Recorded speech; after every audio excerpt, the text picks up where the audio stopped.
Let's see. Okay, I think this is better now. Can people hear me? I'll give everyone a moment.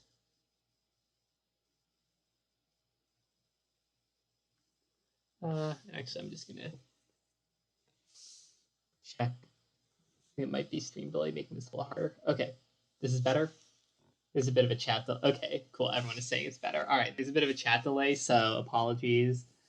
Um, Communication is not especially instantaneous, but yeah, sounds like we are set then.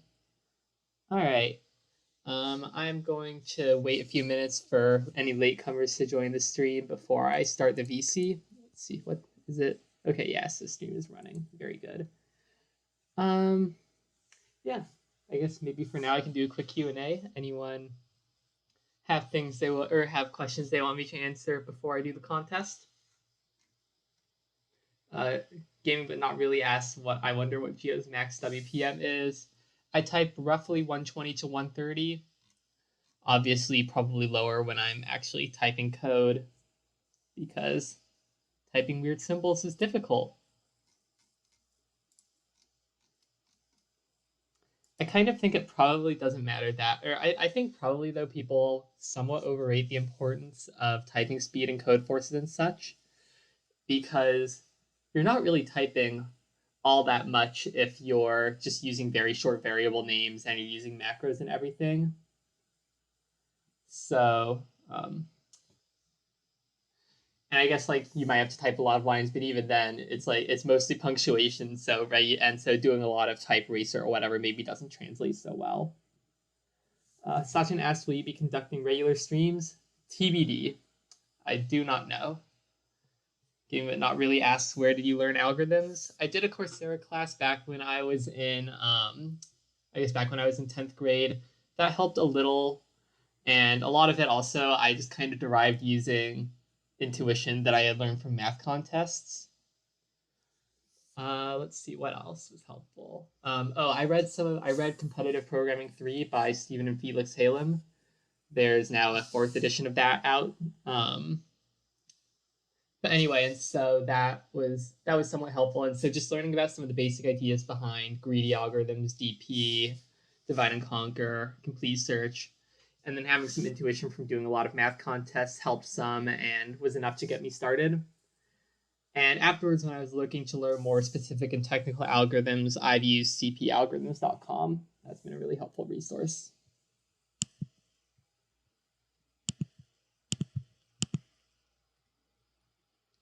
How much practice did you do to get to a point where you solve until D on CF in just 10 minutes? Uh, Kind of hard to say. I mean, I don't keep track of my hours. I guess you can look at my contest history to see if there was a specific point at which that happened regularly. Um, I will say, I think I started really succeeding in programming contests about 2.5 years after I first started doing them. But I also, for most of that time, was mainly prioritizing math contests, and I've really only been focusing pretty much exclusively on programming contests ever since I became master about, I guess, about just under 2 years ago. I'm asked where did I do math contests and did I participate in math Olympiads? I did most of math contests that are available in the U.S., including the USMO, which is the U.S.'s main math Olympiad. SER asks, what do you think of Alchemist? I think it's a good resource when you're getting started. Yeah, okay. I think we can. I guess actually I might go ahead and schedule the VC. Like maybe we can start it at 3:37. Yeah, that seems reasonable. 3 minutes. And yeah, we will see how it goes. Just to give you all a quick tour of the resource or of the tools I'm going to be using. So obviously I have my browser up here, and then I do my coding in Vim using Windows Subsystem for Linux because I like to be able to pipe input to and from files. It's important for my stress testing scripts. Yeah, so I just have this command prompt, and then I'm going to do vim.cbp. And actually, I might go mess with I actually should probably go make sure that I've got the file system all set up. Yeah. Anyway, so that's what I use. It's pretty simple. My vimrc file is very basic. I don't use any plugins, that sort of thing. Let's see. I'm just going to make sure my Codeforces navigated to the right files. Let's see. Okay, cool. Yeah, I think we're going to be ready to go. Dinesh says Vim's awesome. Yeah, I agree. Game but not really says Vim too hard to learn. I feel like I don't know. I feel like the extent to which Vim is hard to learn is somewhat overrated, and that if you just use it, and if you get just do Vim tutor and then you start practicing and you just use a very basic vimrc, because Vim with no vimrc is a bad idea. Vim's defaults are really, really terrible. But once you just do a bit of practice, it gets a lot easier over time. And then afterwards, you can just fill in any gaps in your understanding by pulling up a Vim cheat sheet and looking through any commands you aren't used to. Yeah, contest starting in about a minute. Once I start the round, I'm going to close my I'm not going to I'm not going to pay attention to chat because this is a contest. You all are not allowed to help me. Limbu, I can stick around afterwards or come back to the video later. I'll try to remember. I'll put my vimrc in a paste bin and I'll stick it in the video description. Yes, I probably will not be talking through my thought process as I go very much because this is a contest. I'm trying to go quickly. I might use OneNote for my scratch work. I have a little drawing tablet I can use, but we'll see how that goes. If that doesn't work so well for me, then I might just get out paper and do everything that way. However, I will go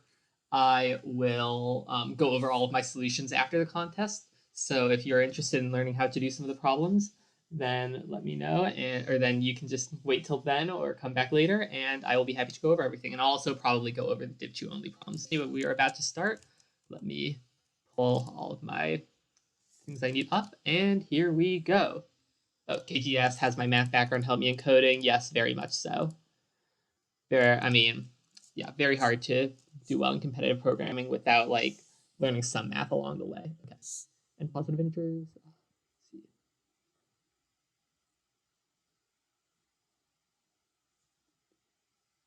So okay, the numbers are fixed.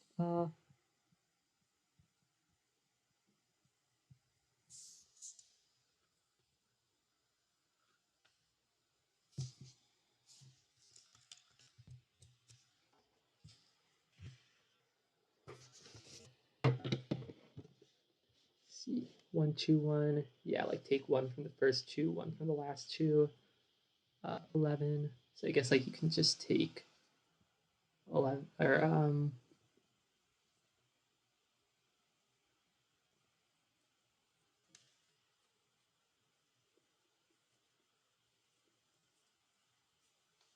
see.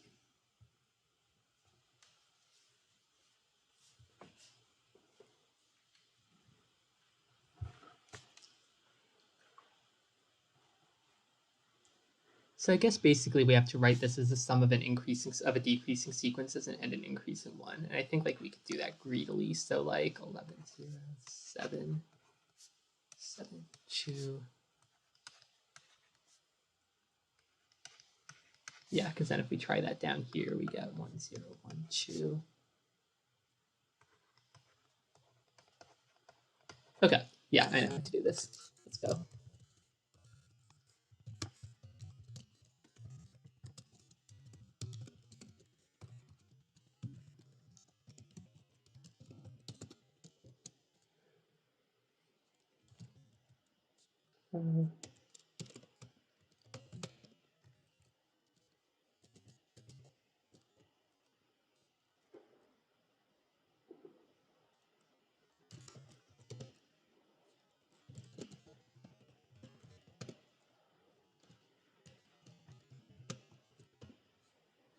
Let's see, so I guess, yeah.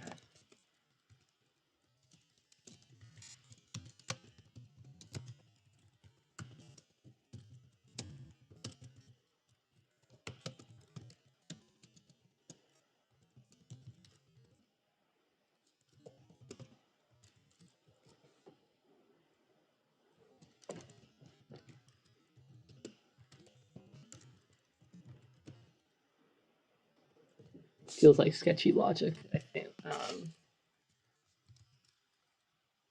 Hold on. What? Why is it only processing one time? Oh, I see. Yeah. All right, well, past samples. Let's see. Does this make sense? Uh,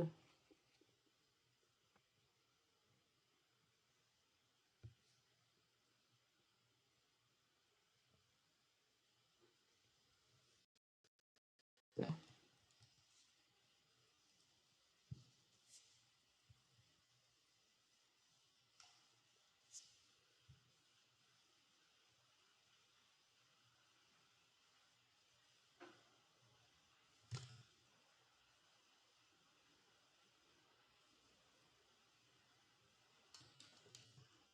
I think this seems approximately reasonable, but I don't know. I feel like this could easily get WA. Let's check. I'll read B real quick. Oh, damn, accepted. Pog. All right, B. Just check standings real quick. How far in am I? Okay. Yeah, that was a really fast solve. Okay, yeah, type for first. Awesome. You'll love to see it. Okay. Theory B. Remove A sub t from the array, append one of its neighbors to B. Fill the empty space. It's bold, it must be important.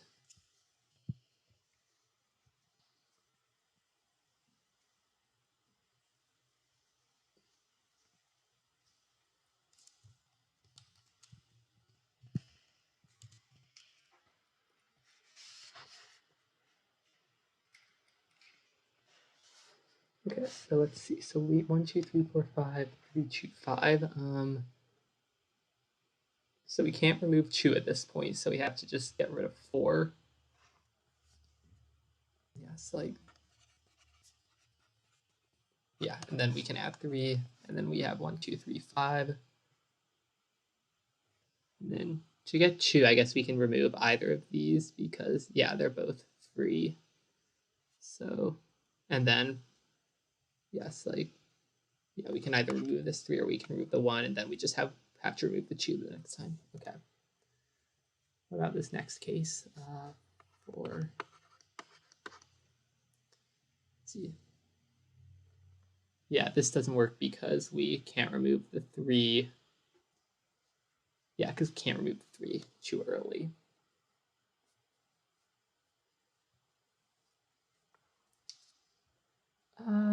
Let's see. How does one do this? I guess let's try the last sample. See, we need to get rid of the 3. We can, I guess we can remove either of these, right?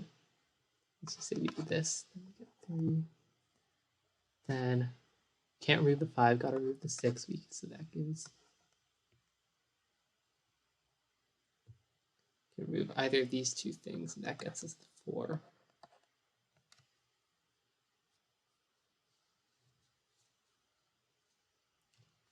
Okay. Huh. This is weird.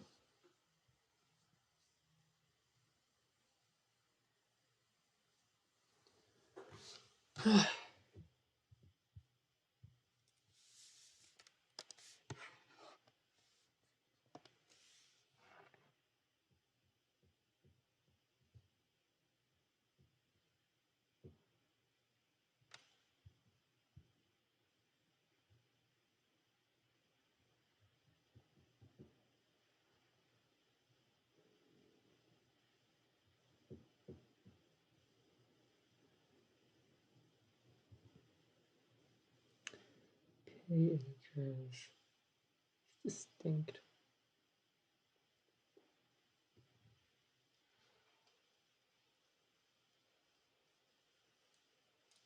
I mean, I think all the elements of B being distinct is probably important.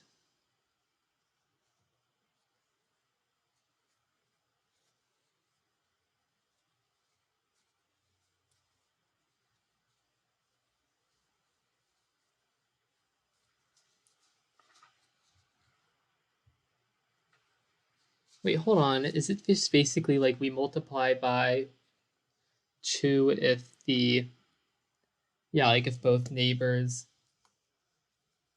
either already have been dealt with or don't need to. Actually, hold on. Let me think through this. Yeah, because like X is just going to replace T sub I in the order.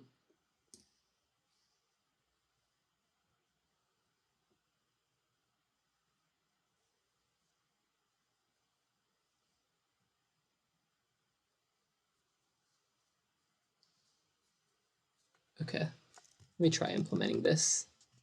Not sure if it's correct.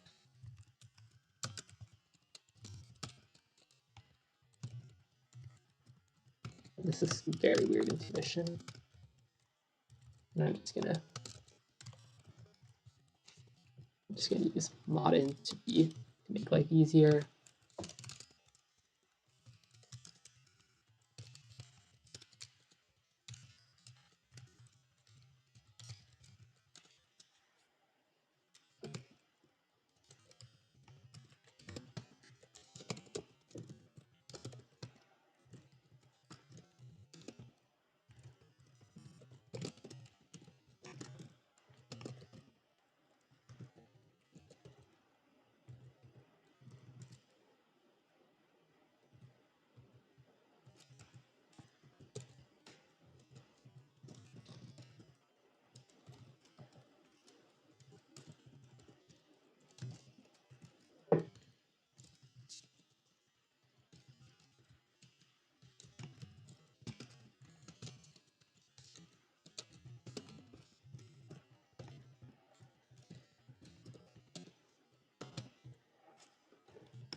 So I'm pretty sure this makes sense on the samples.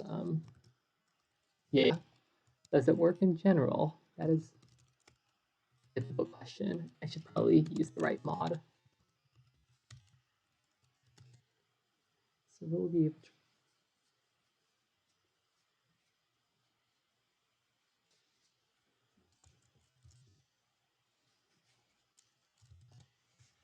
I think this works. Let's test it.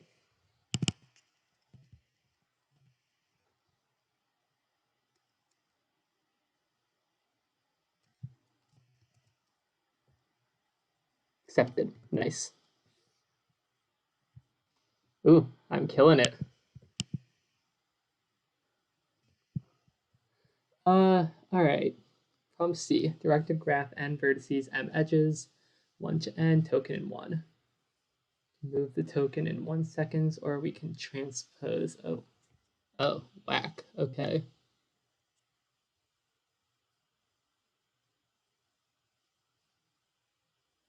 Huh. That's interesting.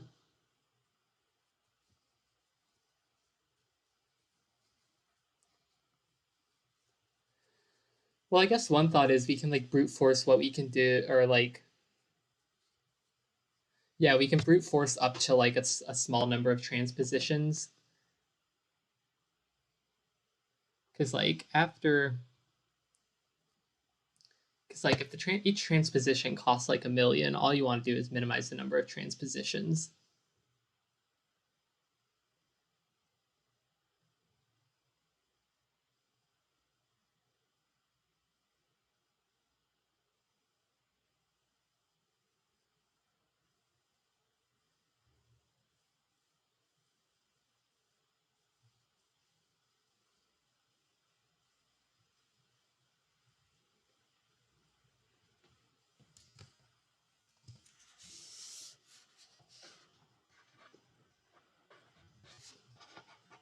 So let's like brute force distances with up to, I don't know, 20 transpositions.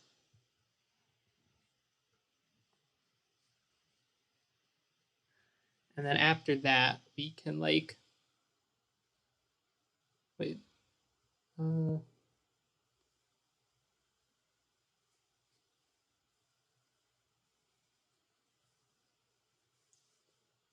actually, hold on.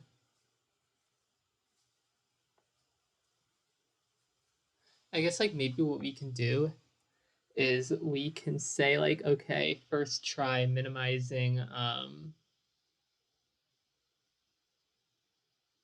yeah, okay, so we can do the brute force, and otherwise, like if we're going to use more than 20 transpositions, we should just minimize transpositions. And so then we can just do like, yeah, I see how this works. Okay, cool. I think I'm ready to implement.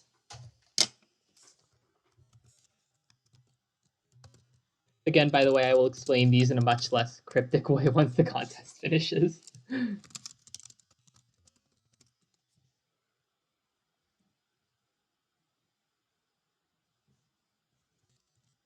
I think actually I'm just going to use global variables, and I will, yeah, I'll just write like my two calculation functions in a separate, or my two calculations in a separate function. Or I don't know why I'm using u and v. I usually use x and y.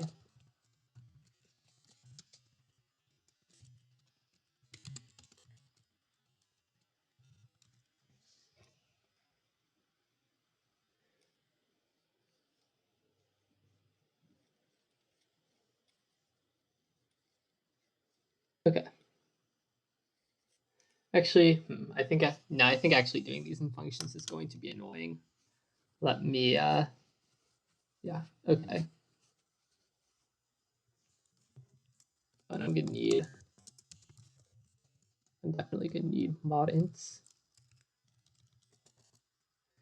I guess people probably here are not familiar with my library. Basically, mi is modular integer. It does computations mod 998244353 for me. Let's see. Okay.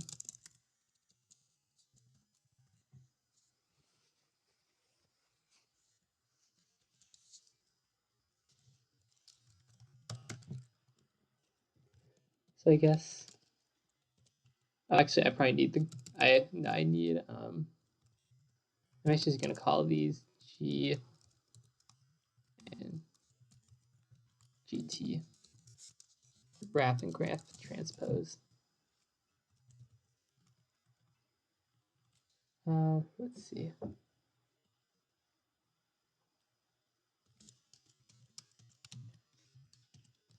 I'm just going to compile this just to make sure there are no variable name conflicts. Okay, we're good.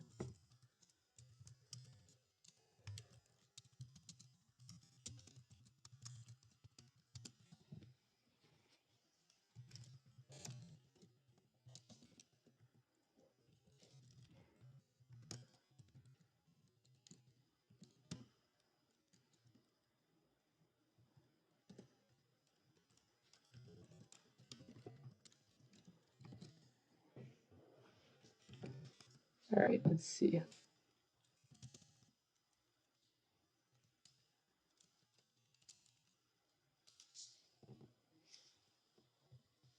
I guess I do need to use a priority too. No, I think this is the easiest way to do it.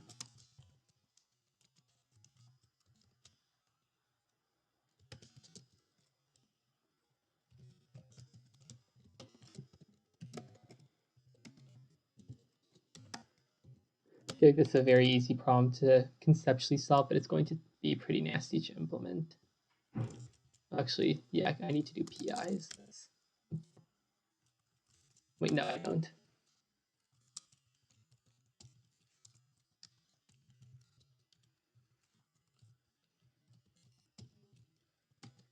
Make sure this compiles.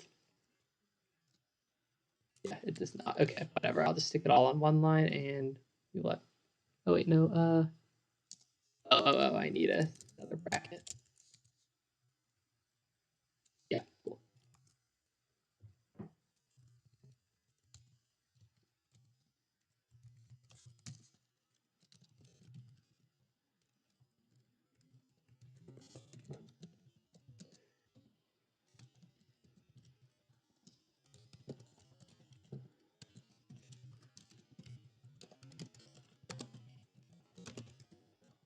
40n.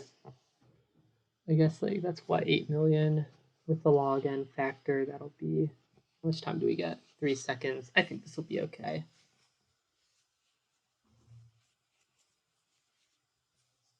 Well, actually, is 20 enough?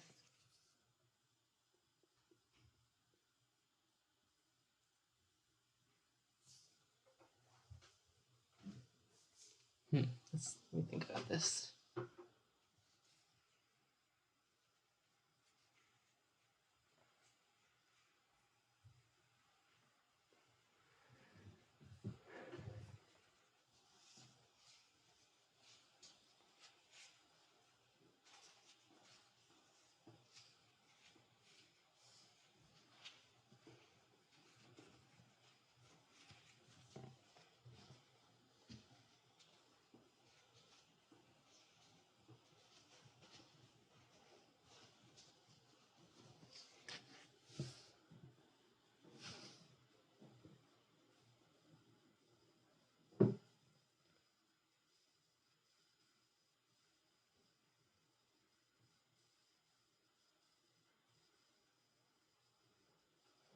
Okay, never mind. I think I can do this faster. But now I am going to need to do PI.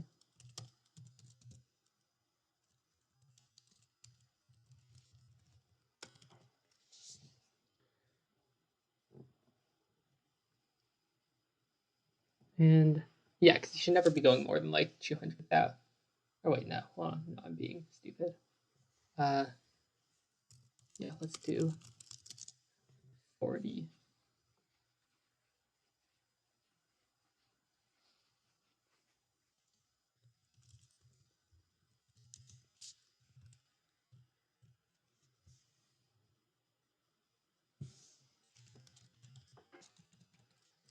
Wait, I kind of need 3 ends here. That's going to be annoying.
Okay.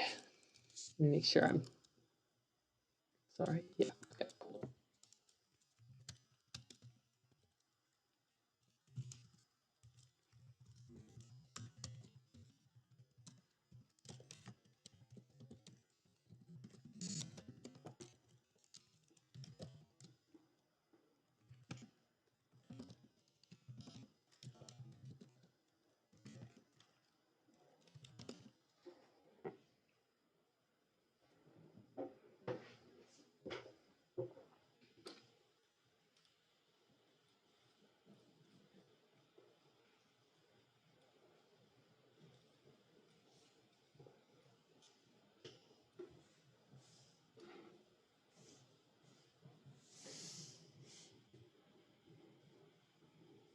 Actually, hold on. No, this might be kind of annoying. Let's see. Kind of only have a vague idea of what I'm trying to do here.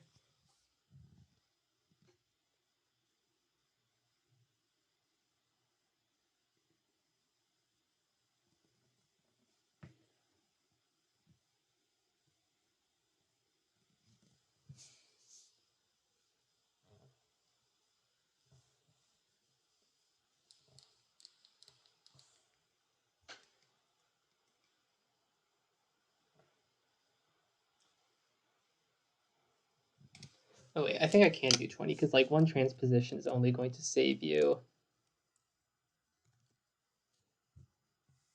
at most like n moves. Or wait, no.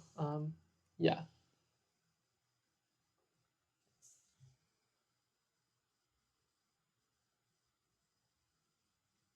Is that true?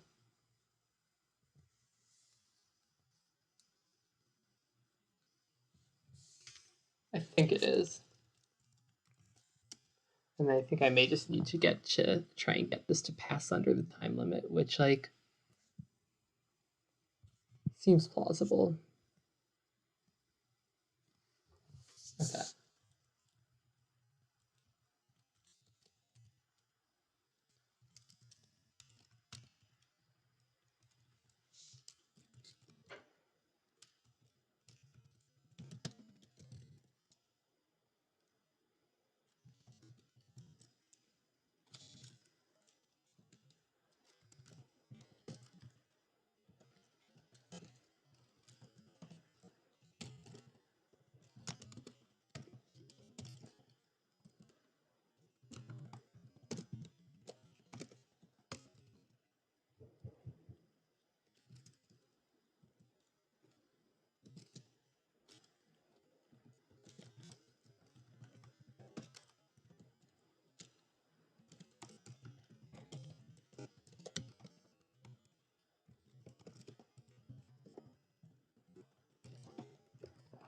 Let's see. That makes sense. Okay. And then now I have to write basically the same code twice.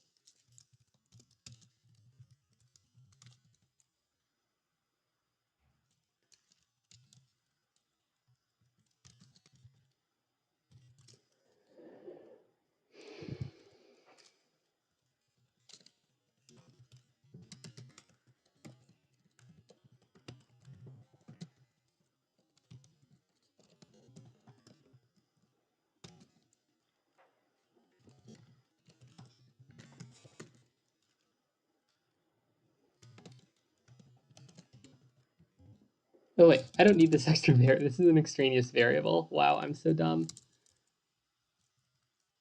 Uh,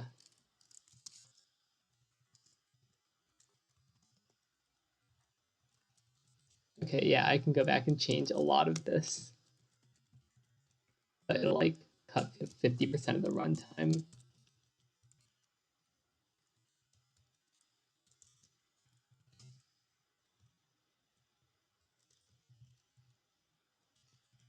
Wow, can't believe I missed that.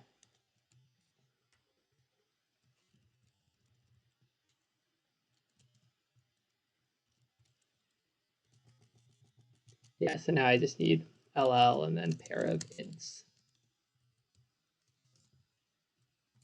Okay, so that makes this cleaner.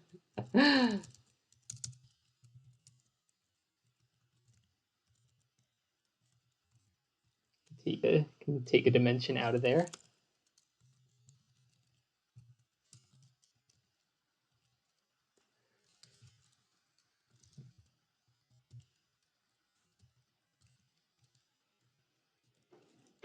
All right, and now if we can do like if nf 0, then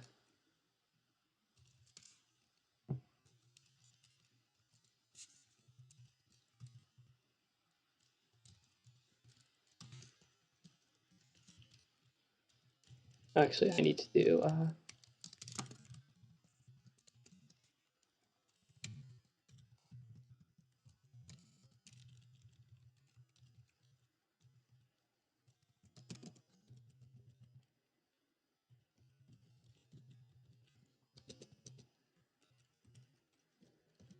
D. Okay, cool. I think this all seems fine.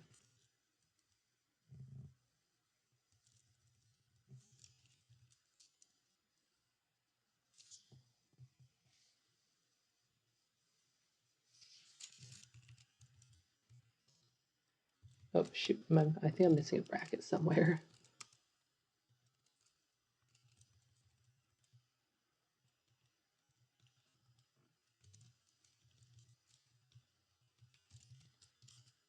I think that was better.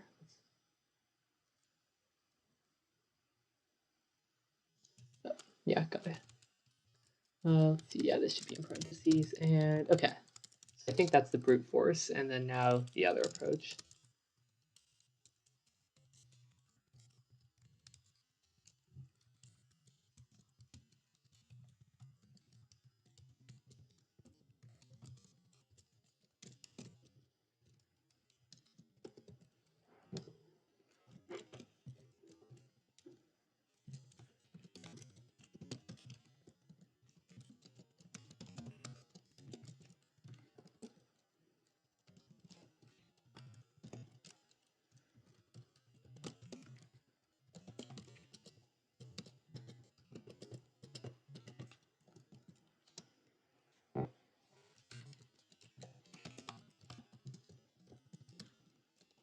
I think this one's going to be faster. 0, 0, 0. Oh wait, actually, yeah, I just need pair PI. Wait, hold on. Oh wait, I need 2 states here.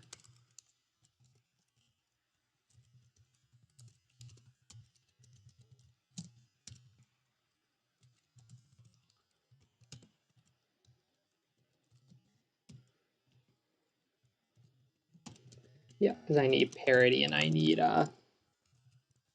number and I need vertex. Okay. I'm sure chat is yelling at me about a mistake I've already made, but that's fine. We'll deal with it. Okay.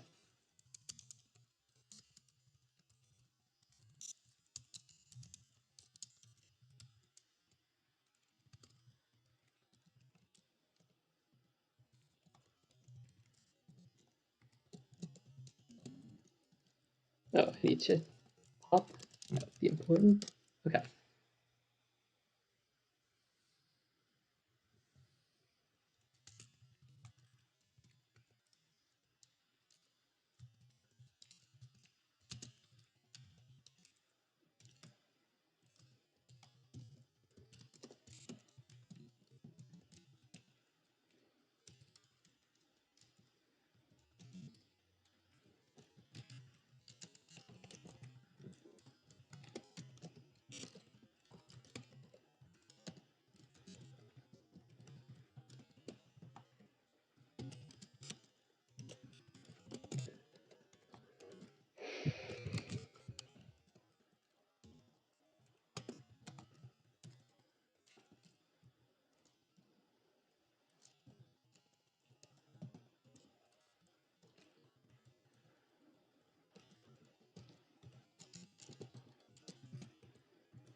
Okay, cool.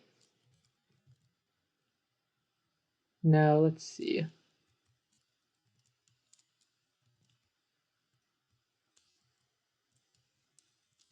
Okay. So I guess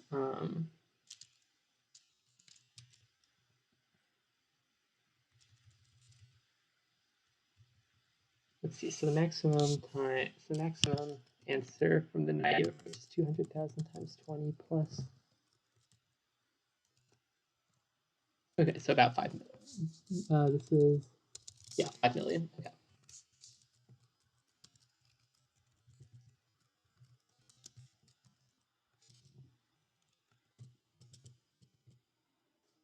Yeah, 10, 2, 3, 4, 5, 6.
Oh, let's see. Okay, so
all right. Oh shoot. Second argument just has to be an LL. Oh, let's see.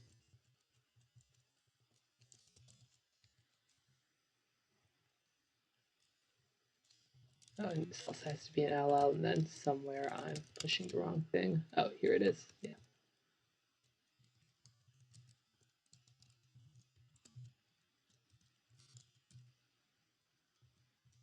Oh, and these also need to be V's. I wouldn't be surprised if chat is very angry at me right now. I'm sure I've made all kinds of mistakes. This is a somewhat annoying problem, and I only have kind of a vague idea of what my approach is. Okay, well that is definitely wrong. Okay, let's see which part of my... Let me figure out which part of my answer is giving me this ridiculous output. Okay, so it's ans2 is a problem. Wait, hold on. ans1 should be more... Okay, so they're both wrong, because ans1 should be giving me something. And in fact, the brute force should be giving me the least possible answer. Let's see.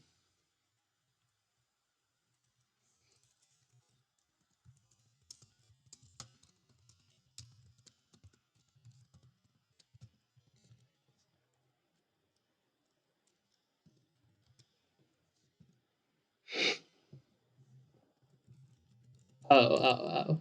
Yeah, that's the problem.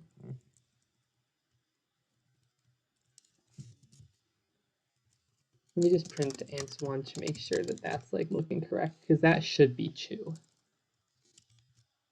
Yeah, okay, and so now I just have to fix the problem with ans2. Let's see.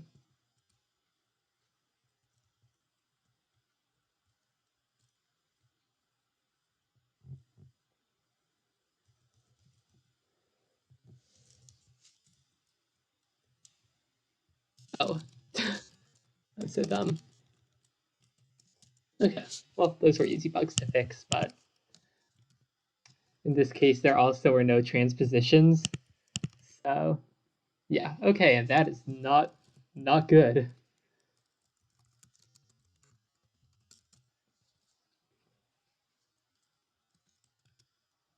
Okay, yeah, so now ans1 is saying there's no way to do it. And ans2 is,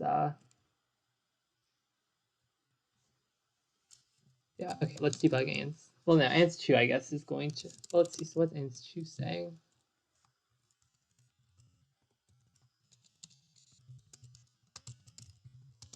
So I guess maybe both algorithms are just saying that this is impossible. Yeah, okay, that's what's happening.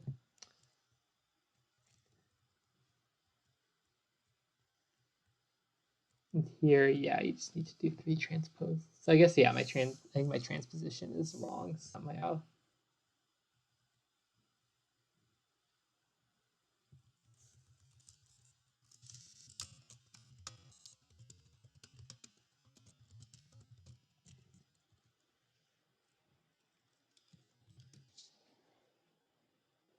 Oh.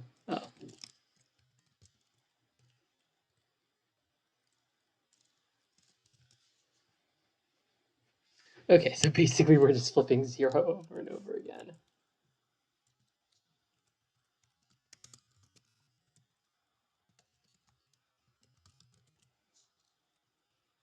It's weird because GT of 0 should be like size of should exist. Okay, so GT exists. Oh, okay, well, yeah, that would do it. And did I do the same mistake down here? No. Okay, so I should. So all right, well, so that explains why this one isn't working, but that means this 2 is also. Yeah, okay. Like ans 2 also, or is I think wrong still. So I need to fix that. So ans 2 should have gotten me something less than. Because my second approach should have gotten me something less than.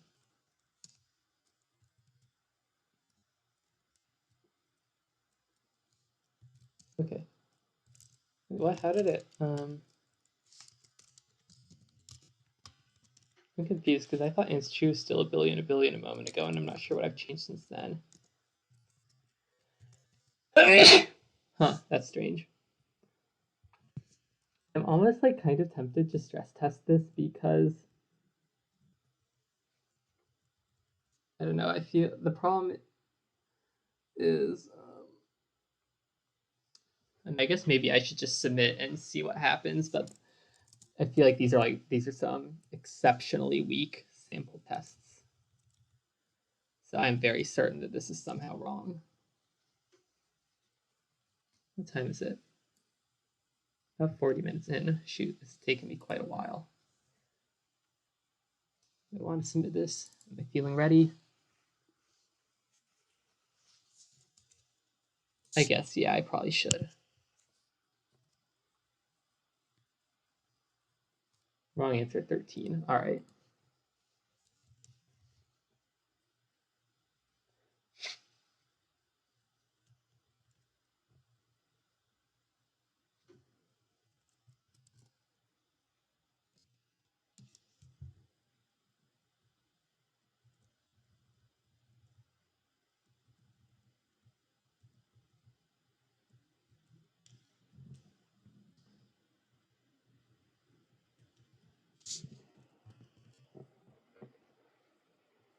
Okay, people are starting to solve it, and also it looks like D is doable, so I should hopefully get this pretty quickly, and then I can move on.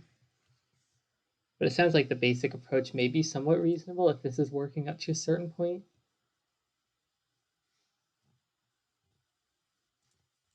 What's my time consumption? Like how fast is my solution? 260 ms. Okay, so I mean, if I want, I could just, or like I could reasonably just increase the time. Let's see.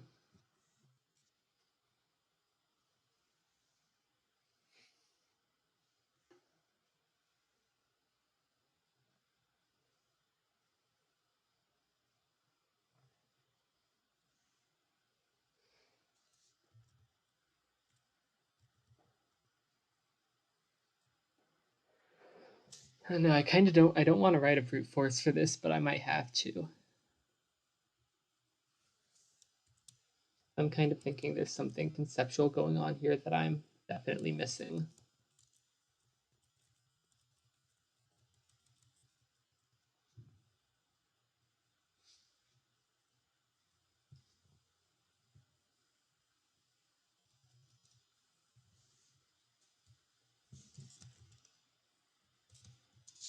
Is bound on the answer right? Let's see. So I guess like the thing is you should only be going over like at most 400 that at most 2n edges in total, like n while you're in, n while in transpose mode, and n while you're in not transpose mode. So let's see, what's 19 is 500,000. Yeah, so like no, I think 20 is a high enough bound. So maybe I will write stress tester because now I think like there actually probably is not a conceptual error here, and yeah, I just need to write like a graph generator. Oh, actually, no. The problem is I need to write a oh, actually, this might be kind of annoying because I need to write a connected graph generator.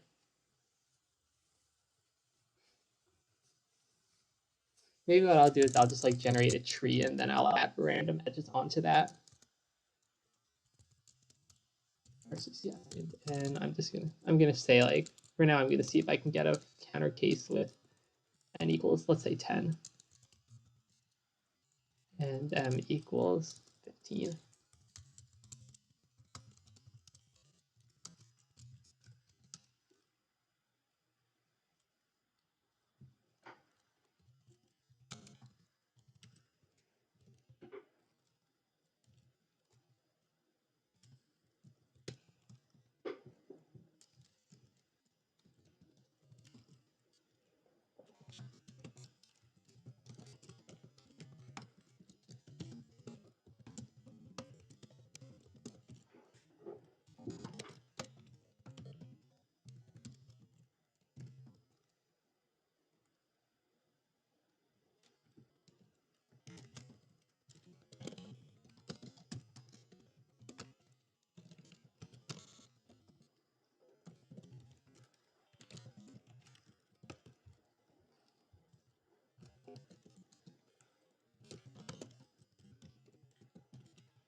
Oh, actually, hold on. Vertices are what indexed?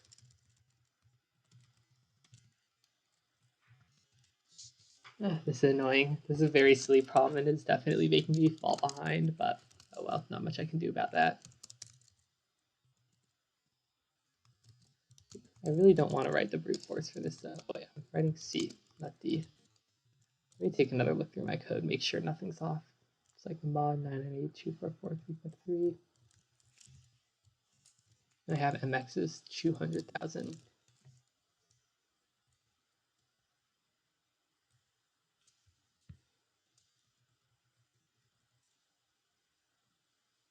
Oh, this should be NF is less than 19. I doubt if that's the issue, but I feel like that would get an array out of bounds issue error. Huh.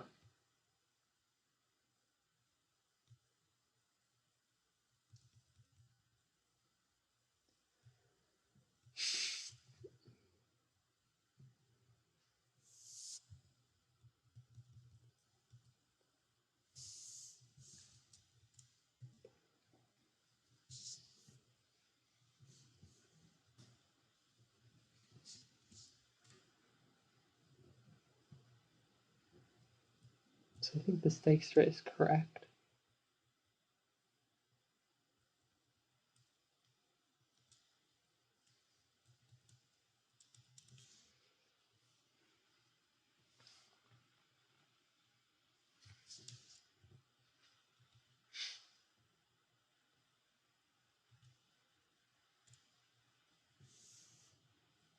Let's see. How many viewers do I have, by the way? I'm curious.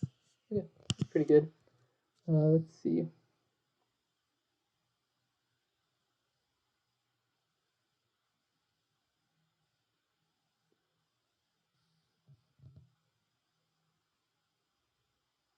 Oh, wait, hold on. How does this not WA me until test 13? What? Okay, that's the error. That right there.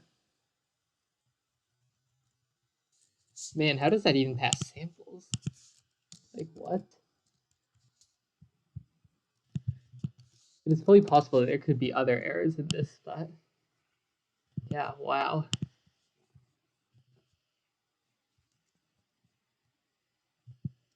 Okay, accepted. Awesome. All right, well, I'm behind a little, but it's nothing insurmountable. Oh yeah, 16. That is totally fine. All right, an hour, 10 minutes, and I got a problem that is evidently fully solvable, so I'm going to solve it. non-decreasing arrays. We can put the first element of any of these arrays in my pocket. We want to maximize the sum. This is a very short problem statement. Only one sample, which kind of suggests that there's like some observation that giving the samples away might leak. I mean, intuitively, it seems like if we're going to take any numbers from some list, then we might as well just take all of them. This is C. I finished C.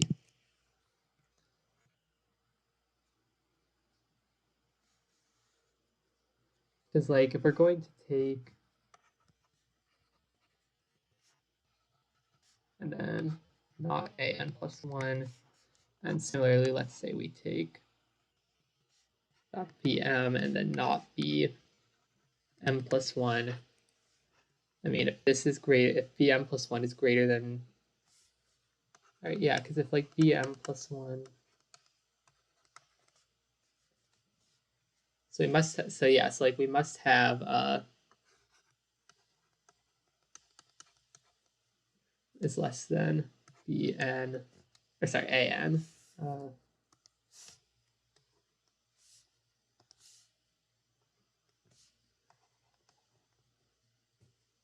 And an plus 1 is less than bm. But then we have bm less than or equal to 1. So a m plus 1 is less than or equal to, and then like you combine all these and you get an plus 1 less than an, contradiction. Okay, awesome. I think that's the observation. Damn, maybe I should have skipped real analysis class and done this contest. Oh well. So I guess, okay, so now we know so now we basically just want to take all of some of the sequences and then, yeah, so it's like, it seems like it's just going to be a knapsack. So like VP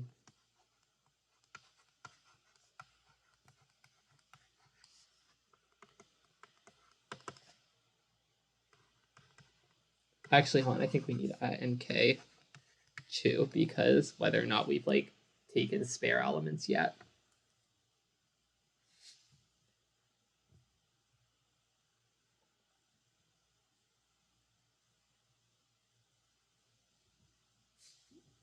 And then, so from every state, or so from every state, we're going to have 2 transitions, because like we can either take the whole thing or we cannot. So that's 2 NK, which is fine. And then the hard part might be dealing, and then for the and then let's say like we're taking just some of the elements, then we only have to do that for one value of n. So that's 2, or no, that's just 1k times 10 to the 6th. That's 3,000 times 3 times 10 to the 9th. Oh, that might be a problem. Yeah, that's going to be a problem.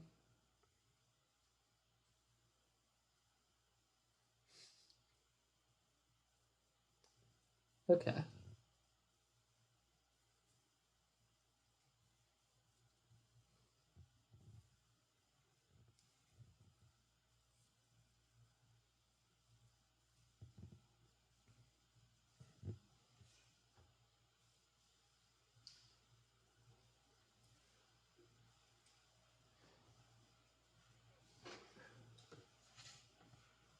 Let's see.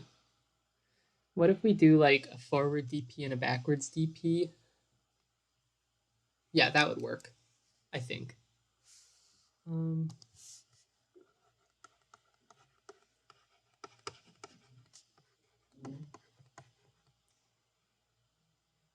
Wait, no, that would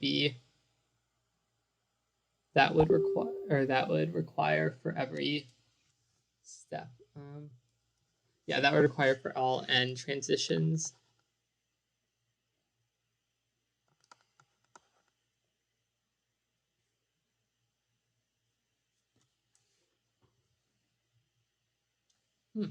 Interesting.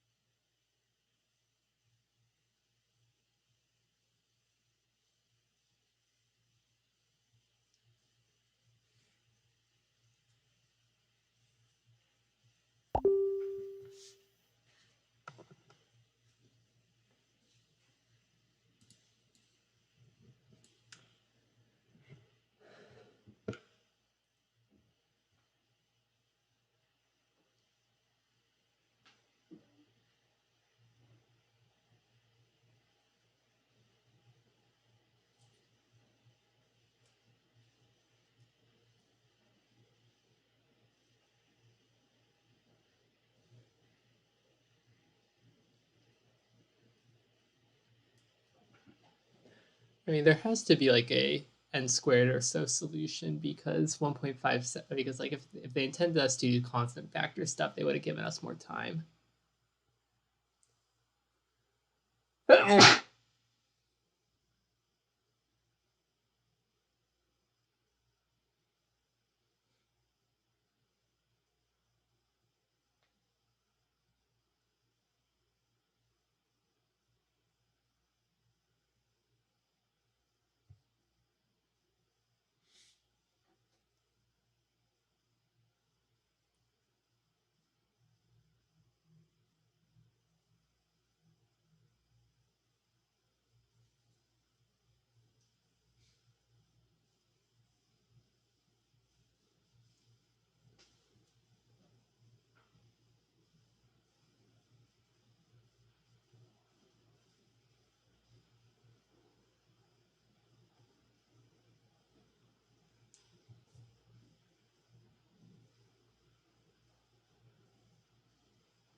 What's the worst case? I mean, I guess the worst case is probably like um 3k arrays, 30 elements each.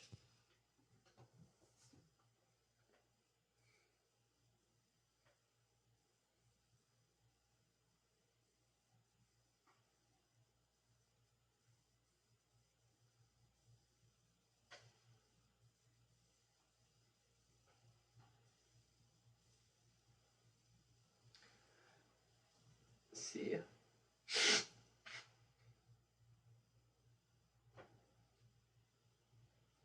Wait, not 30 elements. No, it would be like 300 elements. It's a lot more.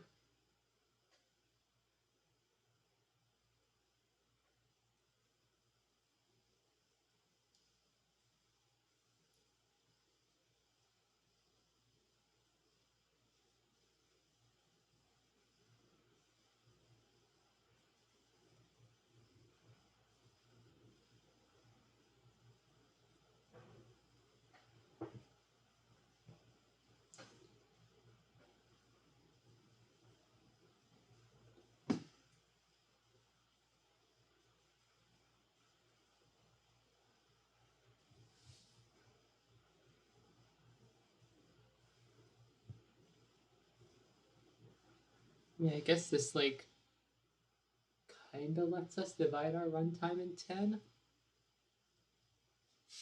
Like then we can do, I mean,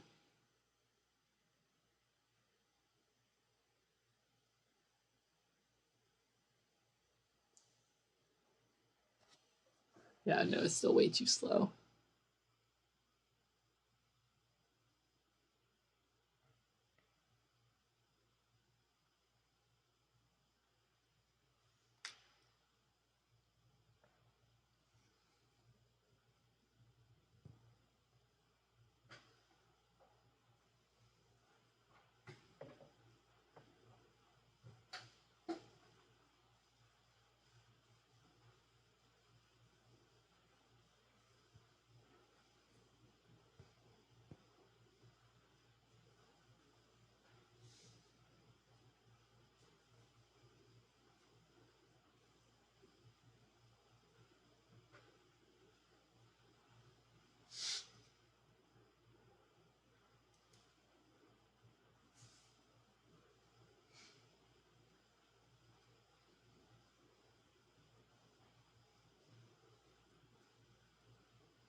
Maybe it's like some sort of convex hull trigger, or like weird priority queue optimization or something like that.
Let me look up the list of DPA optimizations.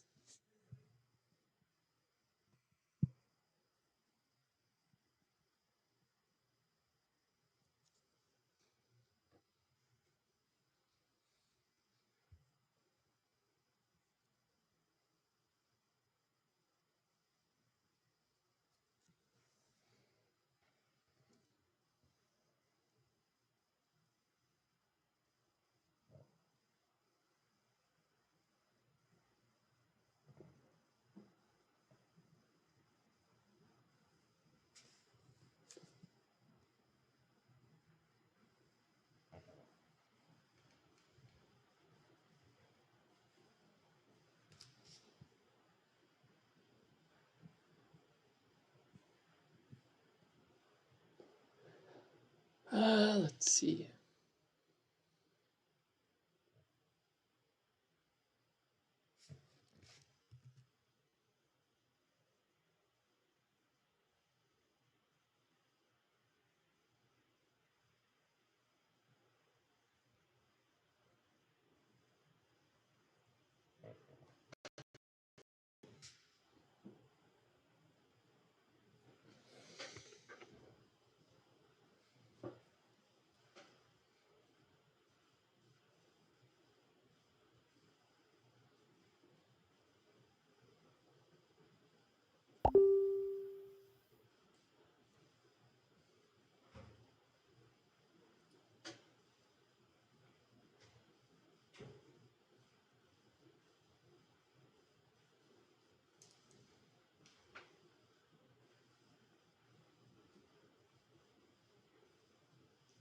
Yeah, I think basically this is like kind of a weird DP optimization. I probably should know but don't. And so I might like kind of have to rederive it from scratch.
Okay, I think I kind of have a very, very, very vague idea of how this is going to work.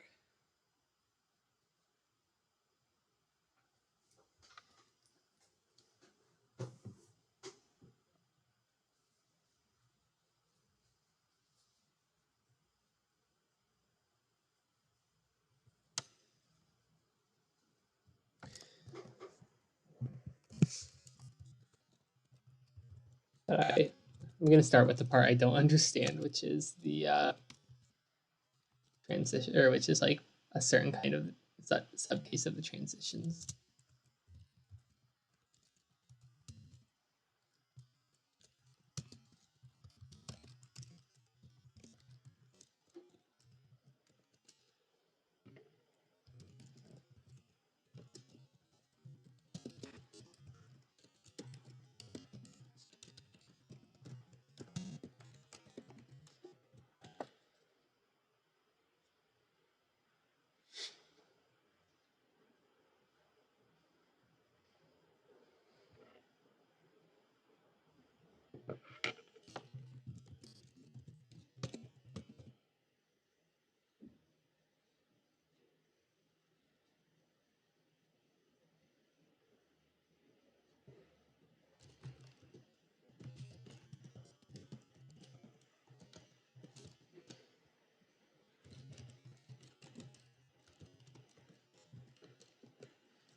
So let's see, I want to find the first element where, wait, hold on, what am I doing?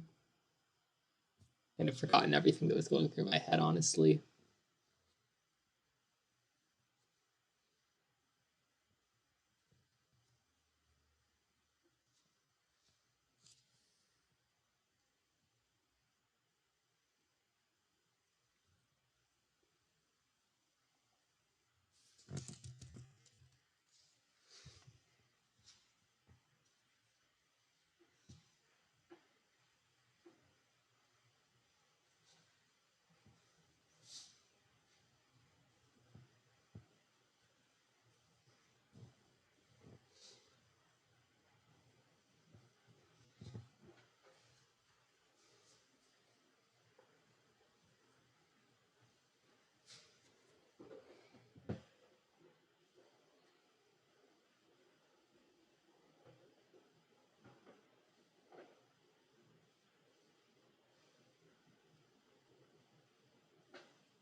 So let's see.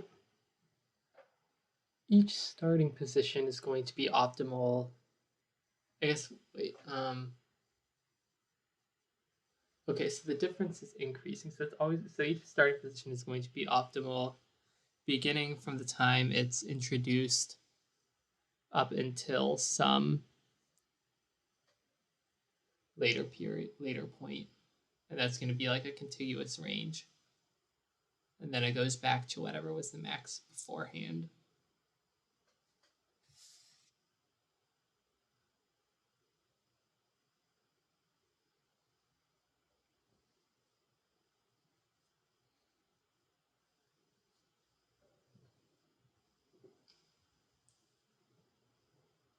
So basically, there's some weird stack thing going on.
Okay. Let's see.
I kind of only have a very vague idea of how this solution works, honestly.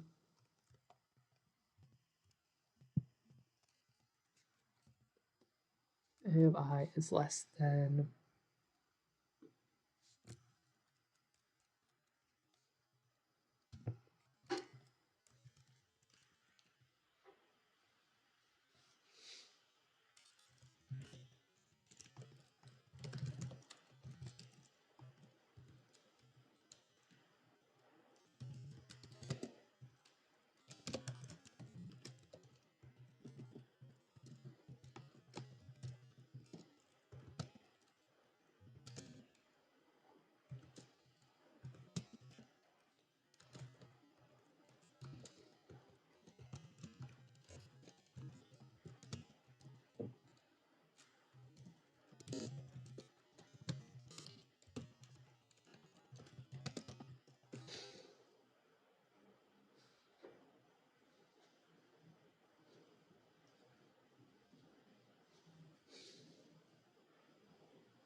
Okay, I think this makes sense because then like the first thing did, and then like now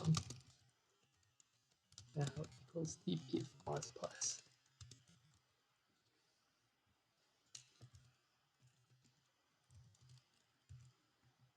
and minus or f9 minus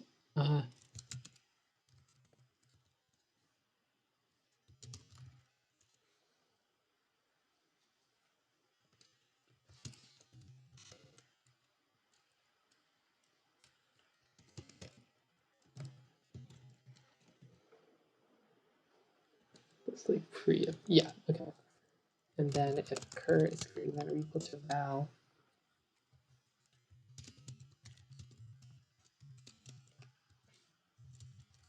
okay.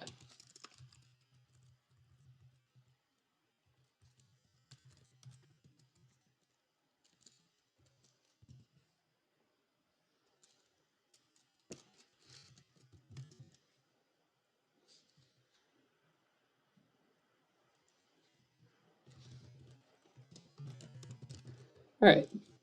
So that took a while, and I have no idea if it works, but if it does work, then the rest of the problem is going to be quite easy.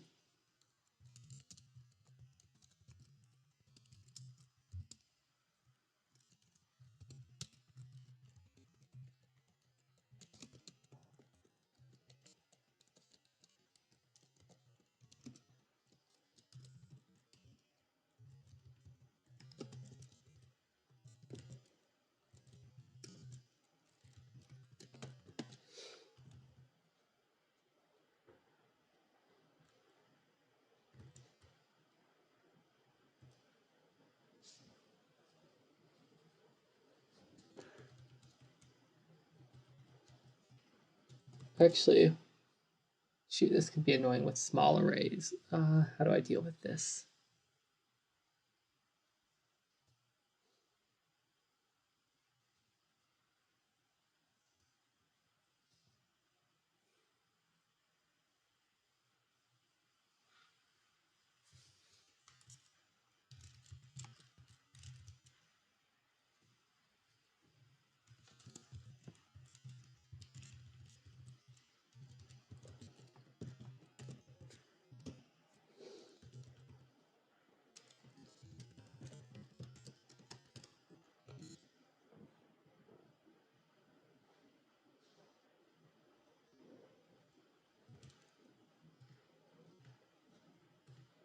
Yeah, this could be a problem.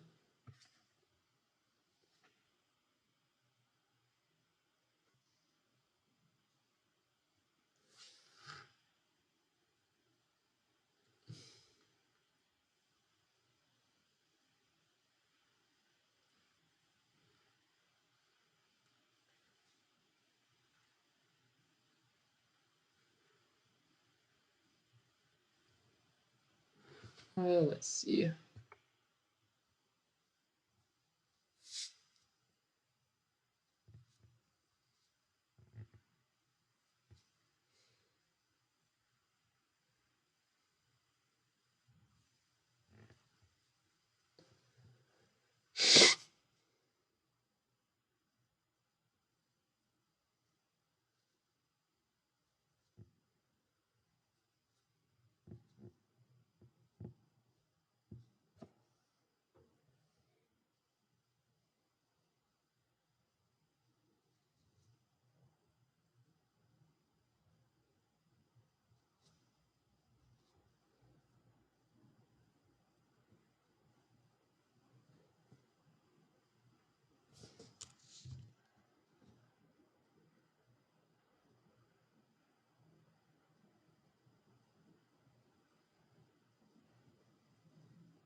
Trying to figure out whether this is the intended solution. I also just am not really sure how to deal with the fact that it might be that like this will be a lot easier to explain when I have time to draw it out properly, but I think the fact that some of the arrays could have size significantly less than k could be a problem here.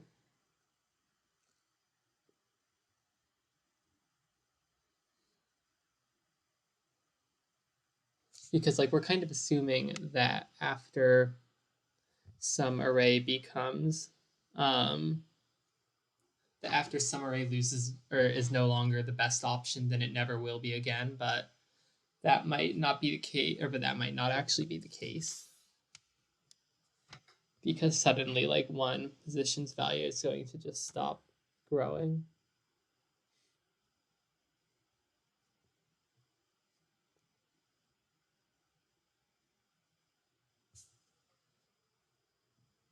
Well, I guess like if this, no,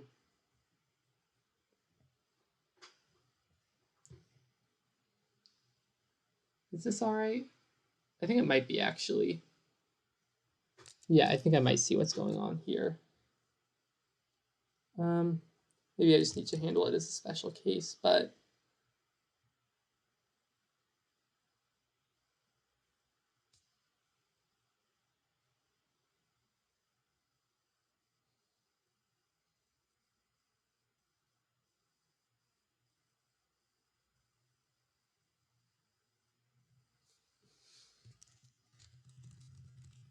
and then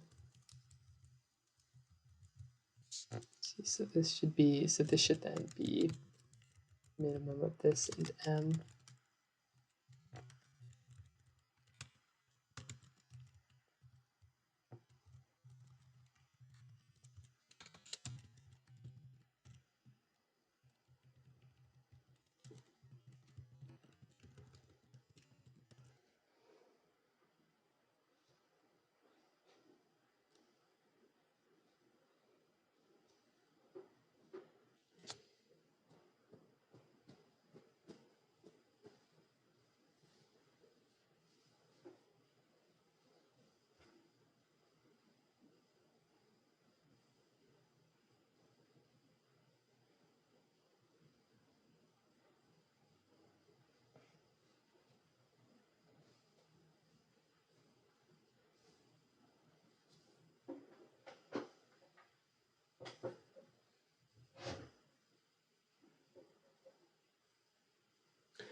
Let's see. How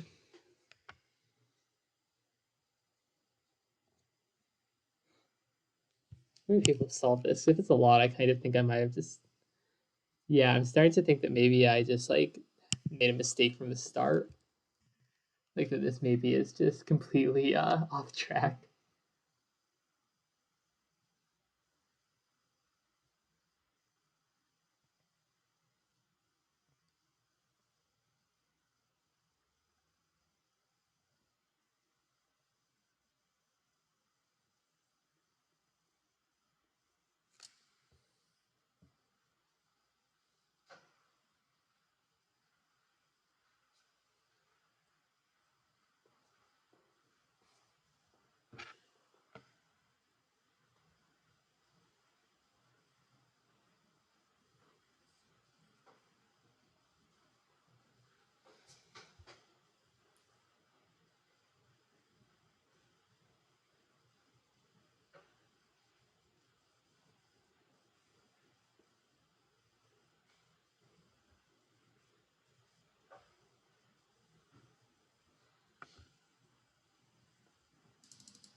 So I thought when I made that observation to be, I kind of expected that to be pretty much the whole problem, but that turns out it is very much not the case, or else I also like may just kind of be completely misconceptualizing this.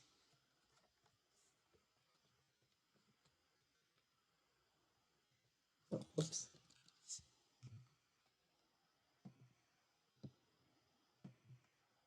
That's weird. Oh, why is my eraser not? Okay, let's see.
Wonder, is there anything we can do with the fact that we're probably going to be taking mostly sequences with the highest average element value?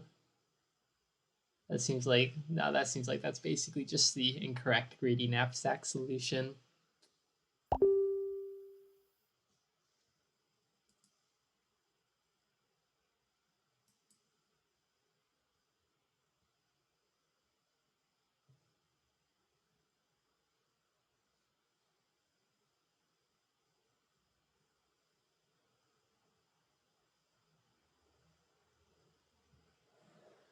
I guess one thought is the elements from the sequence that we're taking last have to be like generally lower than the elements we're taking from the rest of the sets, because otherwise we would just want to take more of them.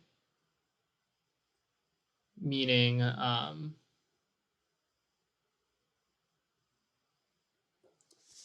like let's say we take A1 through AN, B1, BN, or BM. I guess actually let's, and I'm gonna run out of letters, and or yeah, I don't know, let's say like up to AX to BY, and then we take C1 up to CZ, and then there are more elements afterwards. Then CZ plus 1 would have to be less than would have to be like less than, it would definitely have to be less than AX and BY. I wonder if there's anything more we could say.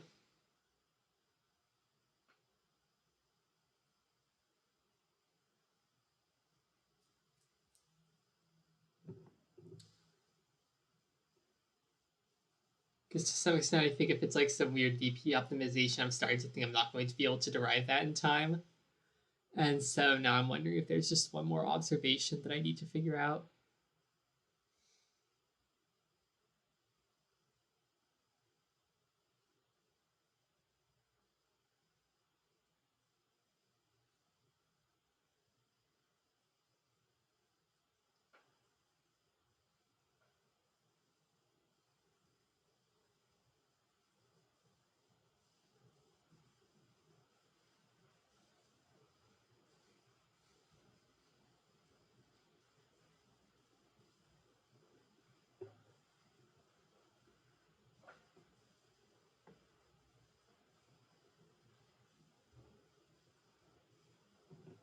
How much time do I have? I think like half an hour.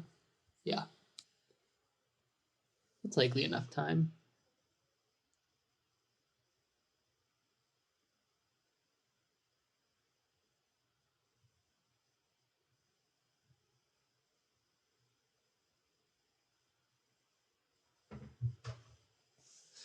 Maybe what I'll do real quick is just to see if there's like an observation I make is I'll just write a quick brute force.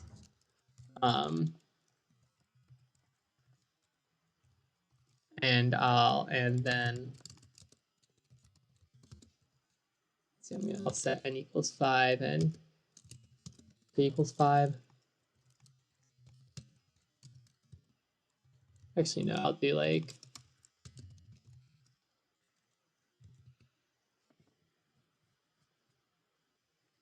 let's do like up to 15, and then each of these arrays I'll give it at least 3 elements.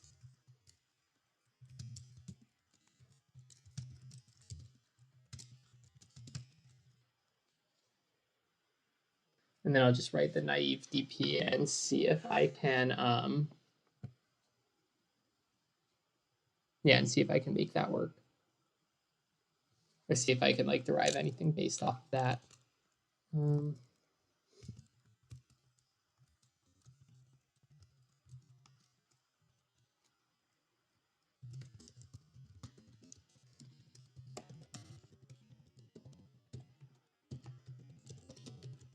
just going to put an extra line at the end, and then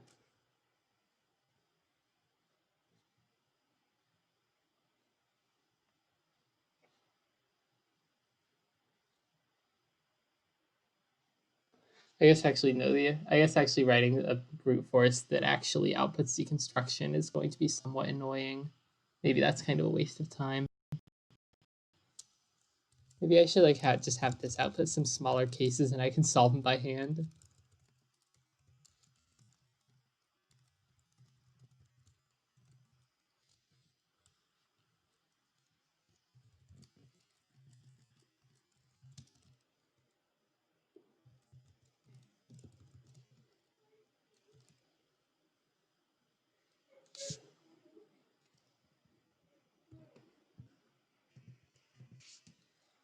Let's see. Oh, I need to print N and K, I guess. Although I guess I'm actually not going to be running this on a stress tester probably, so it's not super important. But okay, let's see. So what if we have this case? Then we could take the last one. The last one, that would give us 8, 14, 21, 30. Or we could take like this, that would give us 8, 14, 22. Okay, yeah, I think just taking this one, this last one would be correct. Actually, I guess maybe I think just to make this more interesting, I'll let this go from 5 to 10, and then if k is higher than the number of arrays, I'll just ignore the case.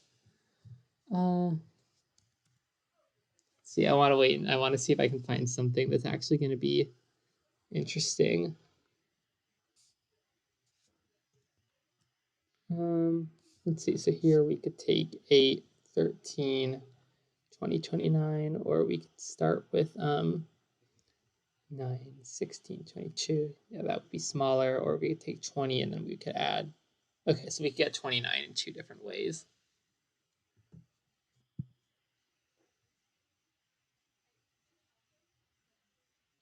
All right, I'm not sure this is very useful. I think I may need to just keep thinking about possible observations that might be helpful here. Let's see.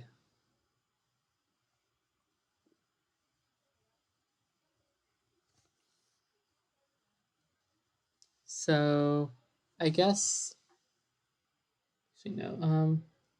I'm trying to think if there's like any way to speed up the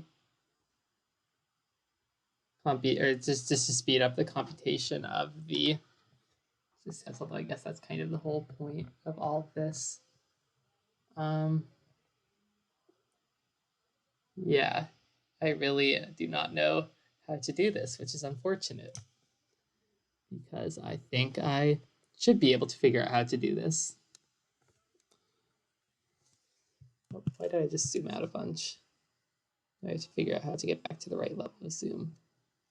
Okay, I think that's correct.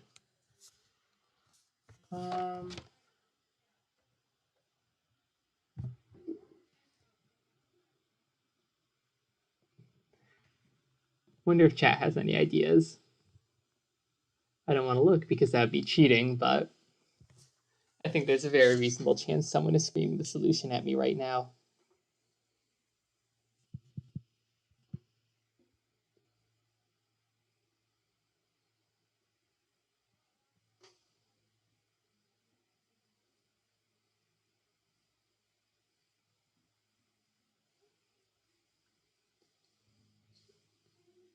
So let's see.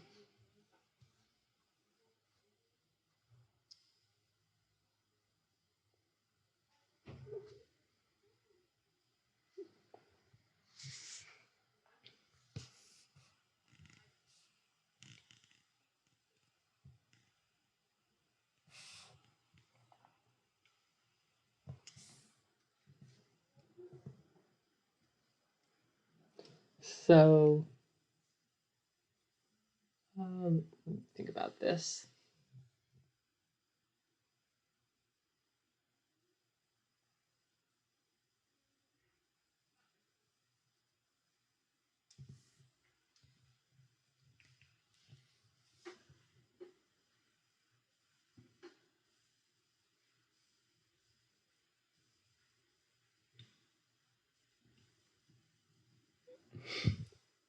I almost want to see if I can cheese this just by getting like a 1/60 constant factor.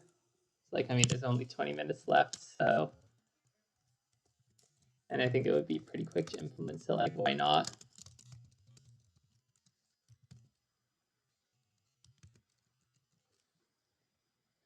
And I think also like I can maybe And I mean, I guess this wouldn't change the complex. Well, I guess no, it would like make them slightly faster in the worst case. But I could always just like start with the smallest arrays, so they're the fewest cases to consider. Yeah, let's do that. So let's see. So vector vi or n.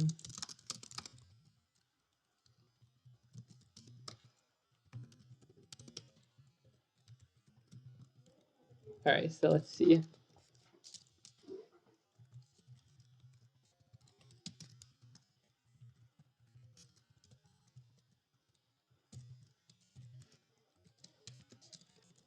And then, all right, so LO. Do I need LLs or can I just use ins? No, I need LLs. Okay. So dp of n plus 1, k plus 1, 2. I think it's very unlikely that this works, but nothing else I have a brute force to stress test against. 0, 0, 0, 0.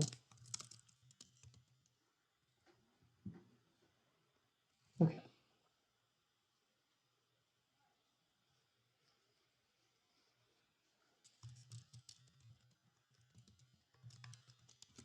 So I guess the first thing we can do is we can say like, okay, check max dp of I plus 1, jk, okay, and then if j is less than, let's see, so let's trap a sum plus equals a.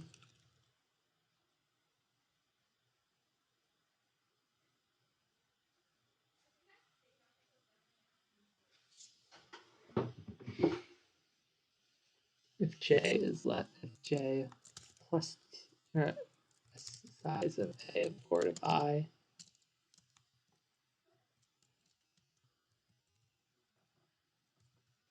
is less than or equal to k, p of I plus 1, j plus size of a of board of I, and then k, dp of I of j of k plus sum. Okay. And then finally, we have to deal with the annoying extra case. So let's see.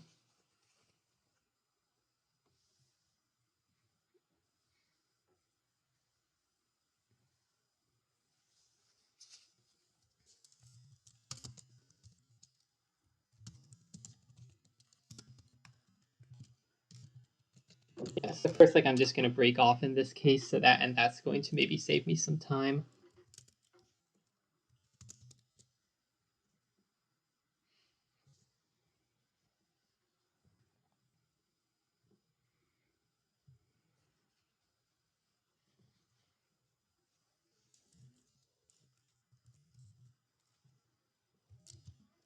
So let's see. So C of A of board of I.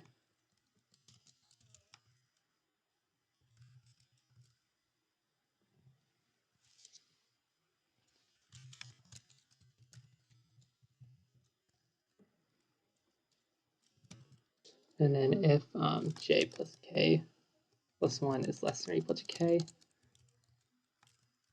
p of I j plus k plus 1, 1, dp of I of j of k plus and then else break. Okay. P of n of k of 0, dp of n of k of 1.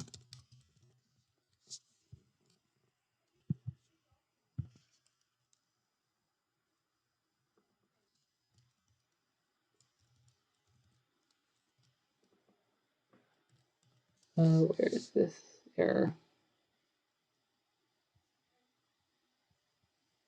78.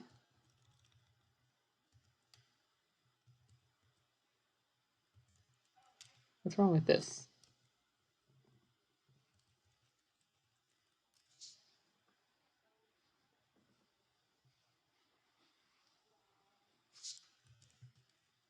Oh. Okay. I see.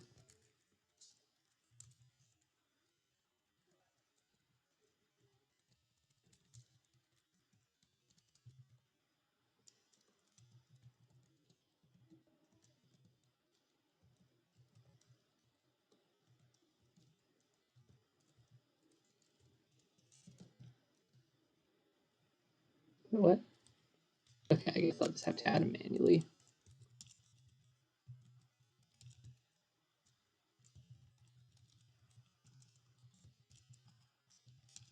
Probably missed at least one. Let's see where they are. Nope, got all of them. Okay, cool.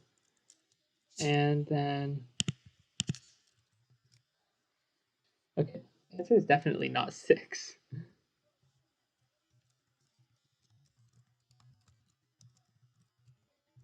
I'm just going to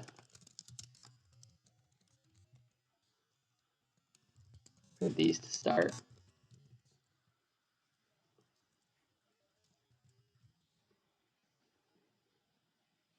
Team, we got 21. Where are they getting? Oh, yeah, right. So I guess then there is an error in this part of things.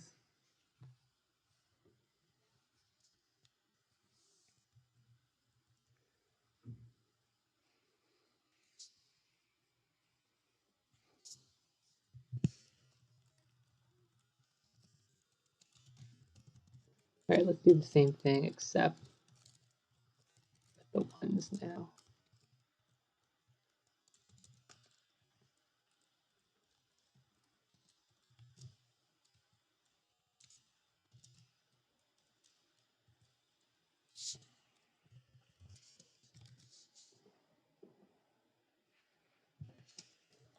Oh, I need this to be an I+1.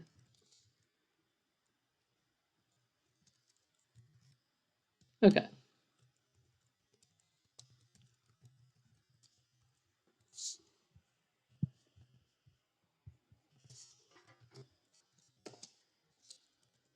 So unless the test data is really bad or C++ is absurdly fast, this should definitely TLE, but I'm tempted to just submit it anyway.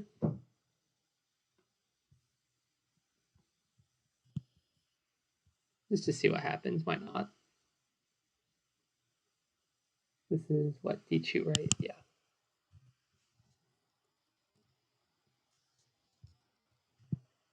Wrong answer on test 8. Okay. So I have a lot of questions, most notably, how does it make it to test 8? I guess maybe how does it get wrong answer should come before that, but I don't know, my priorities are weird. I mean, honestly, if it's that fast, I'm kind of tempted to just fix it and submit it again, even though I definitely think it's possible that this, even though I think it's definitely possible for this to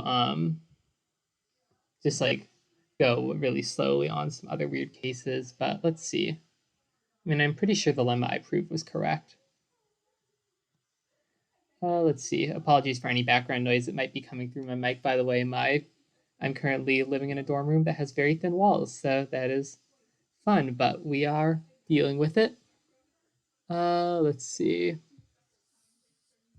So the sum seems reasonable. I wonder, do I have like A of I instead of A of or of I at some place? Somewhere? Oh, I think this is the error. It should be a continue, not a break. And I guess then the one thing I can do to make it a little more faster is, yeah, I can do like if dp of I of j. So if I guess I can do min k plus 1, or I can do min k c and t plus 1, and then c and t plus equals or of I dot f.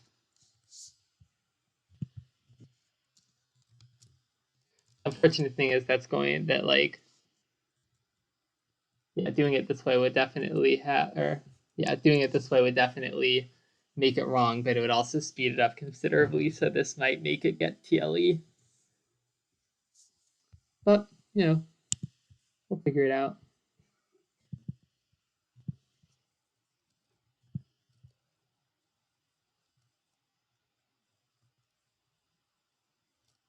Still wrong, huh?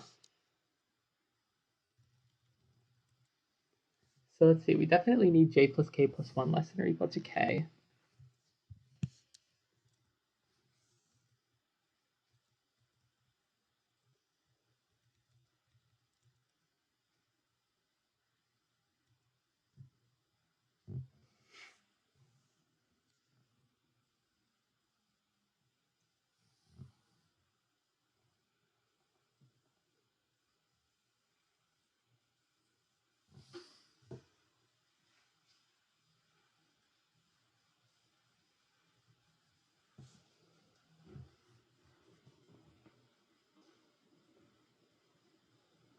Yes, like, I don't know, because from any position we can either do nothing or we can just take the entire set, or just once we can take some smaller portion of the set.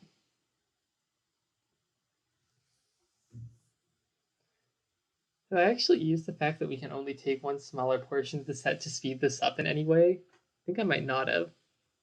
Yeah, I mean, I guess I haven't, which is like maybe an indicator that I'm missing something, because like that observation has to be important.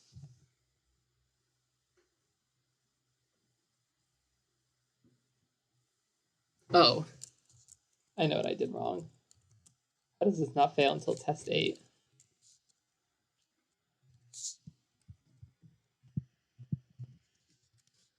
Okay, that's fine.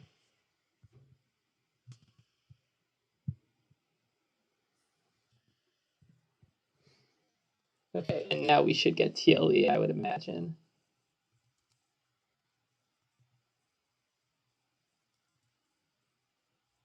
Yeah, okay, we're about to. Yeah, it's slowing down, so we are about to TLE, I presume.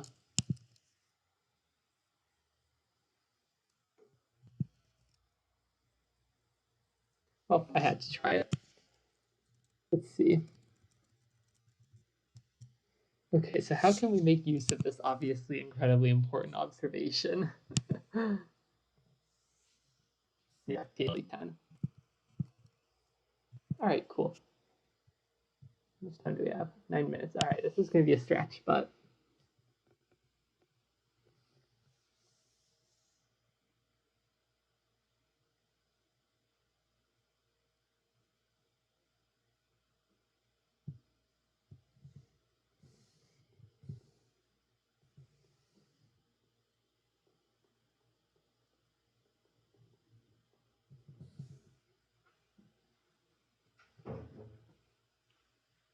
I wonder if there's like some sort of kind of not wait.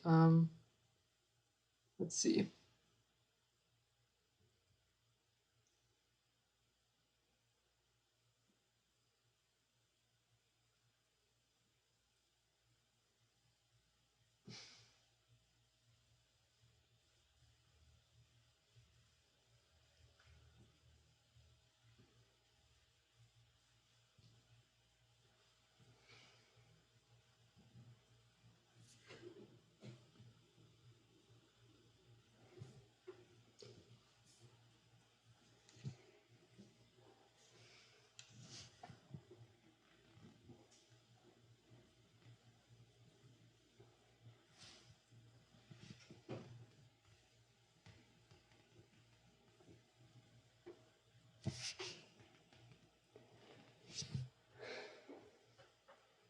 Basically, I think what we would really like to be able to do is to say like, okay, we have the or it is like we have this kind of knapsack problem. Now for every element, let's compute the maximum answer if we have access to every element except this specific one.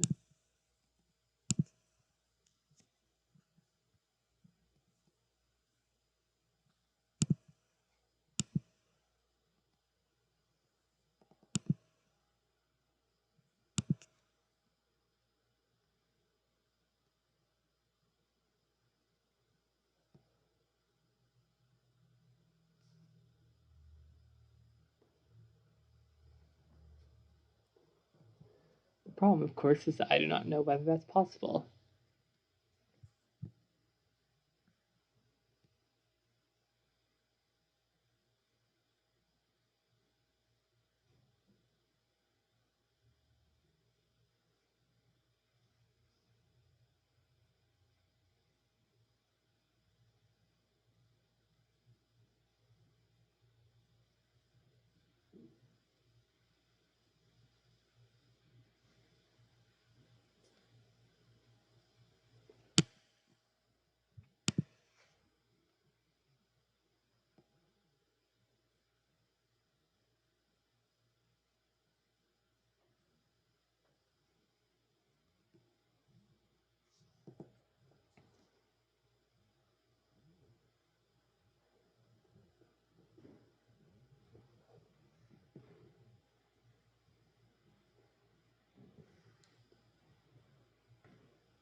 I guess one thought is if any is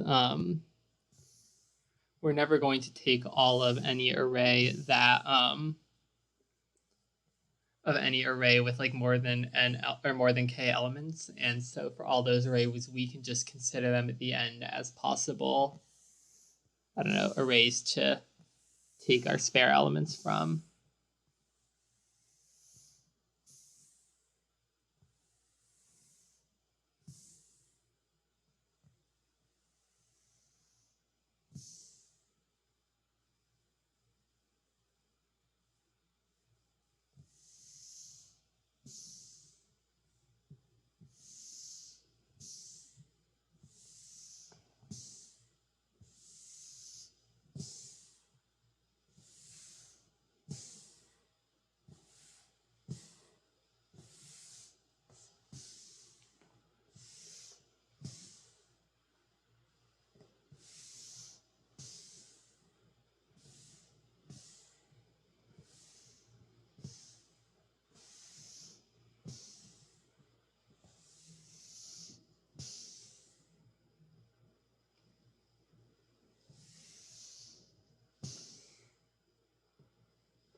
This kind of reminds me of that classic trick for like DP problems where where like you're allowed to make a certain number of moves and every move provides less value than the last, except now it's kind of the opposite. Like we're making sequences of moves and each move is preferable to the last in terms of the value it provides. So that's like mildly interesting.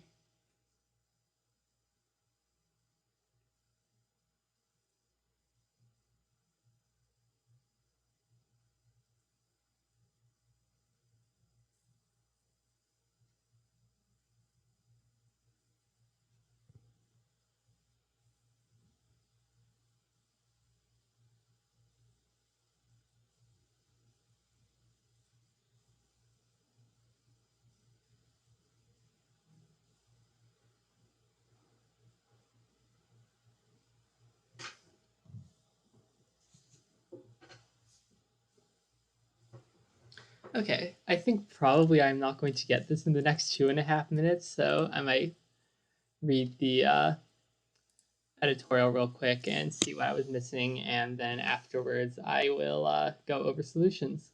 Let's see.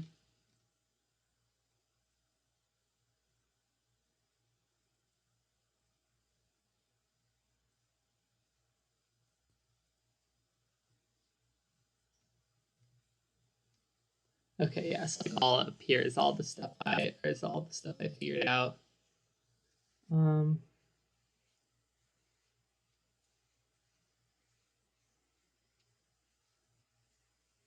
it to 2/2.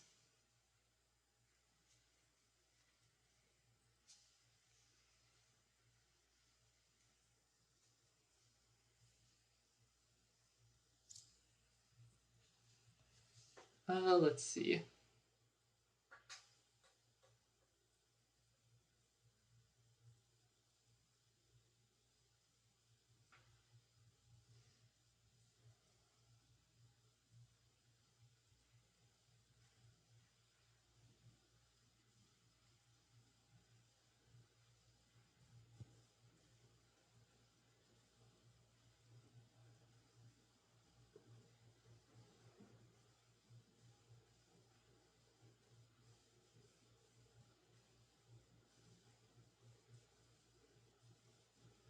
Okay, so I guess, okay, this makes sense. I guess like then the complexity is so each yeah, so like if you add half the elements in, I was kind of thinking of something vaguely similar to this, but not exactly the exact or the same concept. But this makes a lot of sense. So basically it seems like the runtime, if we have n elements, is, well, first we're going to need to add n elements to the array, so that's going to be nk and then plus 2f of n over 2. And that, so yeah, and that all adds up to nk log n. Okay, that makes sense. All right, cool. So let's see, I'm going to pull up the chat now. Paisheen asks how to become stream mod. I just added you, Paisheen. All right.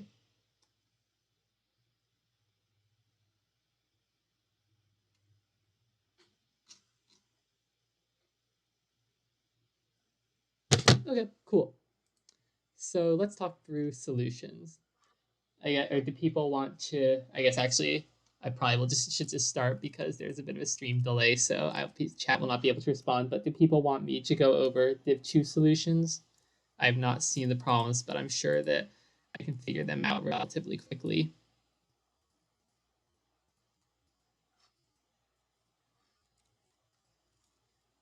And also, if people have any other questions they want me to answer before I get into specific solutions to the problems, then I can do that. Gaming But Not Really says that problem is completely cheesable with pragmas. Wow, okay, that is incredibly dumb. Mikey asks me to go CBA. Yeah, sure. Yeah, sure, I can do that. Okay. And then maybe I'll do div2 at the end. Apparently div2, this is interesting, div2e, it was not on div1 at all. And apparently, wait, what? div1b or div1f was, div1 or div1b was div2f? What? Also, like 300 solves on a div2f is kind of ridiculous. Okay, yeah, several requests in the chat for CBA, so we will do that. All right, cool. So I guess maybe I'll like create a new for explanations. All right, so let's start with with div1c. So we have a directed graph with n vertices and m edges, and we have a token in vertex 1, and we're allowed to do two things. We can move a token along an edge if there's an edge, or along any edge that exists in the graph, just from its current node to an adjacent node. And then we can transpose the graph, and the graph starts with, and this step takes more time the more often you do it. So the first time you do it, it takes 1 second, or 1 second. The second time you do it, it takes 2 seconds, and so on. So basically, what I did, so basically, there are a couple of ways you can do this. The first is a pretty simple brute force approach, or using Dijkstra. And what you can do is you can represent a state as like V NF, where V is the number of vertices and NF is the number of flips. And at that point, then from each of these states, you can reach another state by moving along the graph, and based on the number of flips whether the graph is currently transposed. And then that means you can means you can just perform Dijkstra there and then get the smallest amount of time it'll take to reach vertex n. Now, the time complexity of this, the graph is going to contain, or there are n choices for v, and then let's say that f is the maximum possible number of flips. Then there are nf vertices in the there are nf vertices in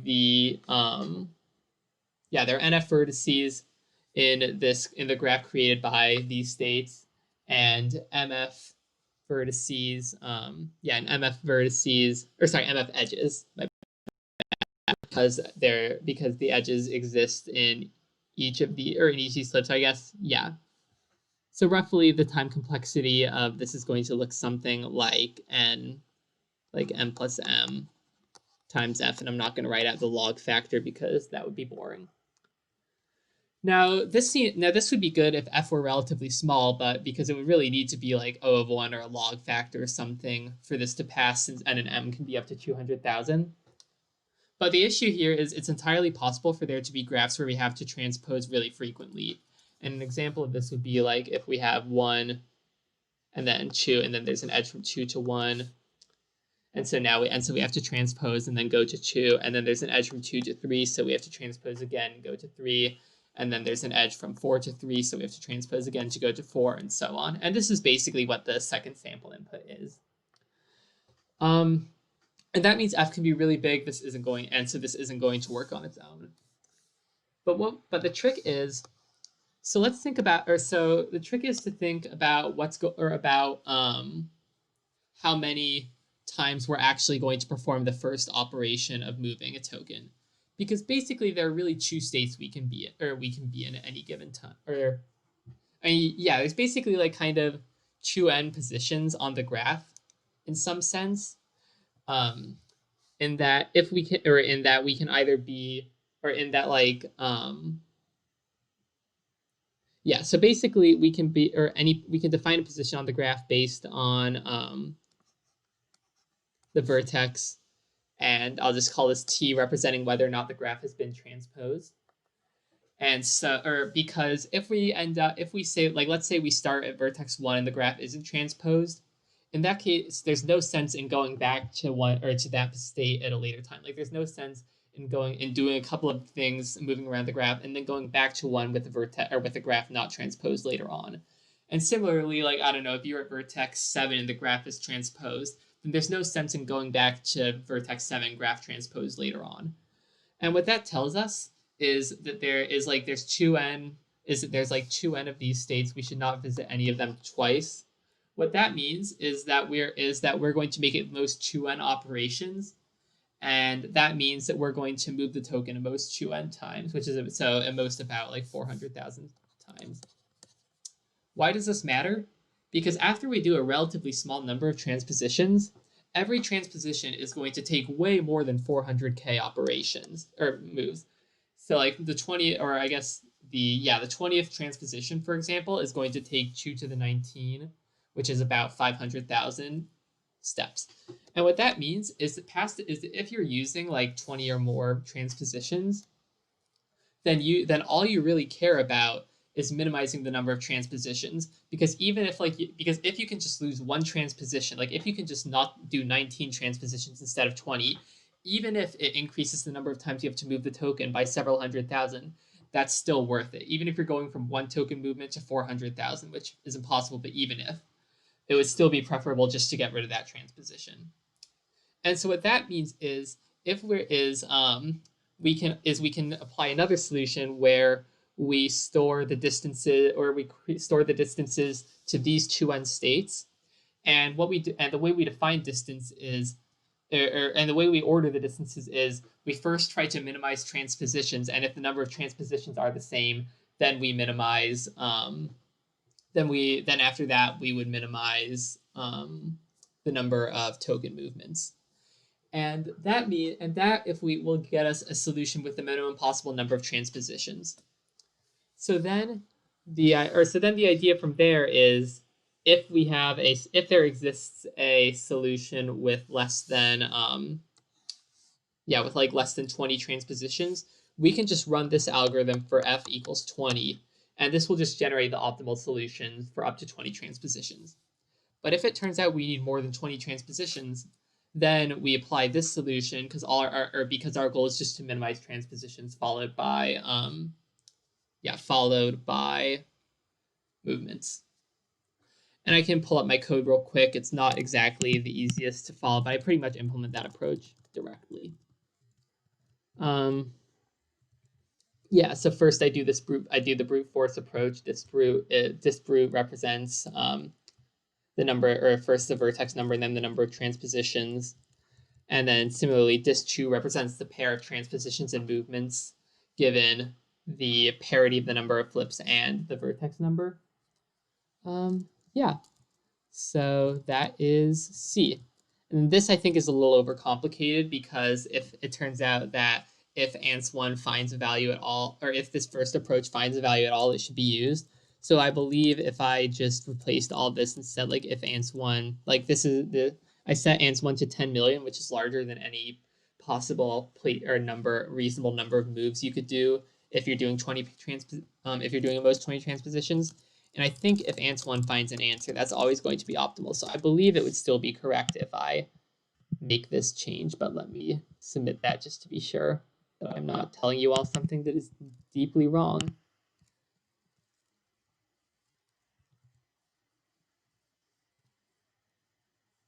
Yeah. Yep, still works, and slightly faster as a matter of fact. So yeah, that is the solution to C. I think it's a pretty cool problem. All right, so let's go on to B. This one is, this one is going to be hard to explain. Not really sure how I'm going to pull this one off, but we are going to wing it. Okay. Actually, no, I guess I have a decent idea of how to explain this. Okay. So first step to solving this problem is parsing the problem statement, which I think is somewhat difficult here.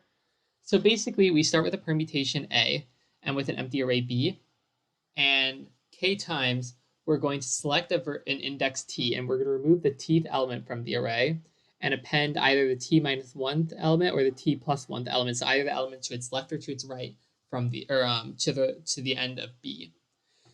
And we have an initial permutation A1 through AN, and then the result array B1 through B or through BK, and we want to figure out the number of possible sequences of indices that are removed. And I think probably the easiest way to, and I guess actually just to demonstrate what this process might look like, let's just work through, I don't know, let's just do an example, one of the two cases for the first sample case. So let's say our initial permutation is 1, 2, 3, 4, 5, and we want to get 3, 2, 5.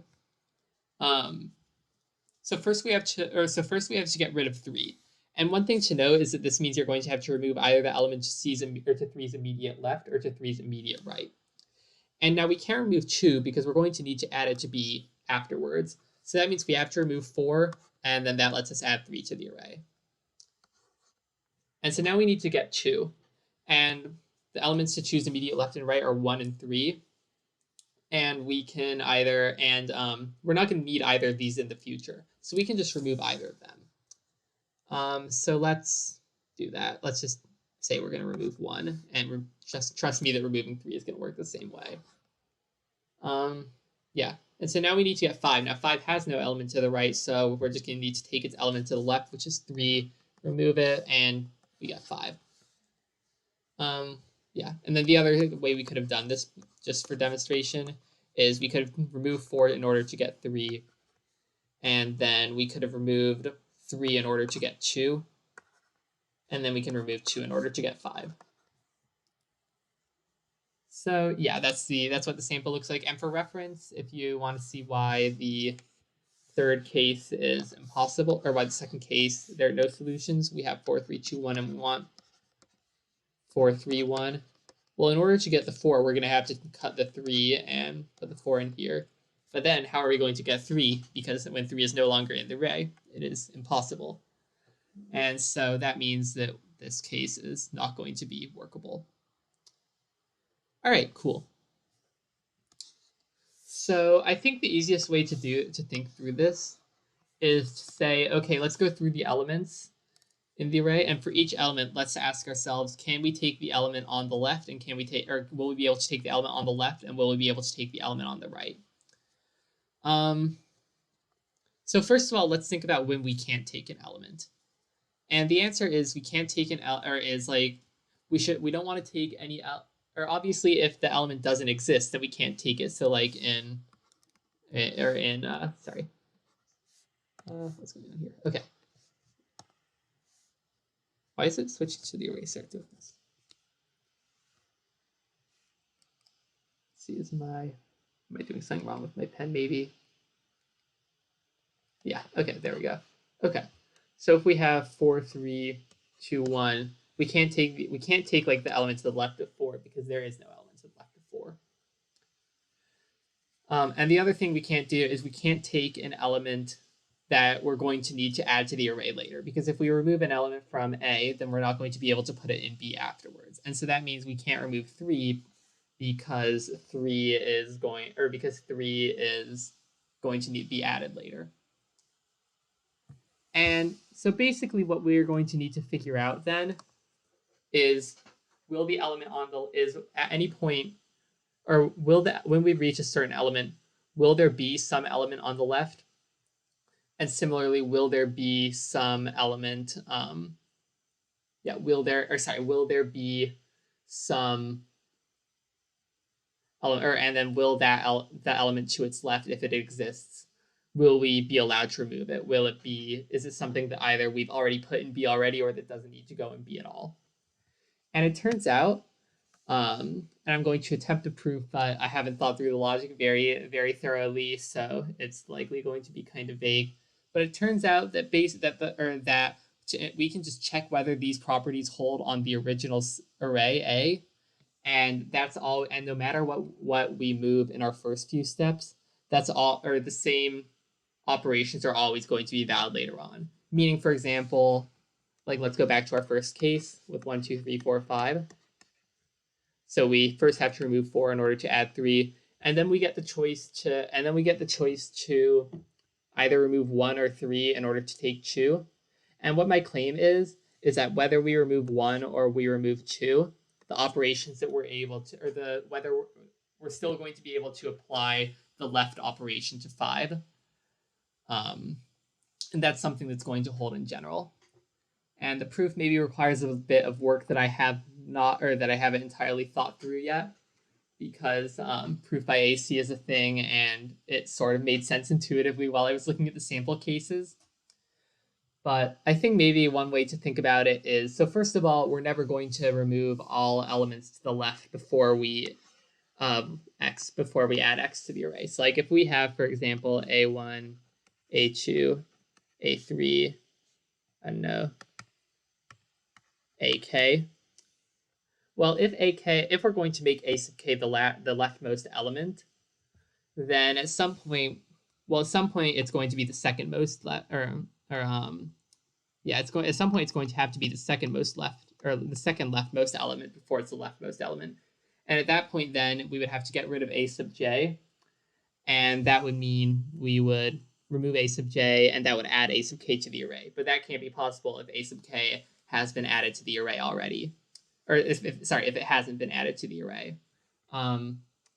So that means that if A sub k is going to be the leftmost element, it must have already been added to the array, at which point we don't care anymore. So that means that if any element is not the leftmost element when we start the process, then it's not going to be the leftmost element when we try to add it to the array B. Yeah. So, and then there's I believe the proof that Colin says, I think it's because either way you leave a segment of 2 consecutive things you can later remove. Yeah, I think like that's the same general logic. And a similar process can be used to say that that so long as A sub k minus 1 is not something that has to be removed or is not something that has to be added to the array before A sub k, then whatever's still left of A sub k is also going to be something that doesn't have to be added to the array B. And this maybe takes a little more time to prove, so I'm not going to go through all of the details, but the gist of it is relatively similar, because basically if you're going to, for example, remove A sub k minus 1 from the array, then that means you're going to have to write A sub k minus 2 onto B, and that means it's already written and you can afford to remove A sub k minus 2. And the same logic applies for as many operations as you use. So that's basically the gist of it.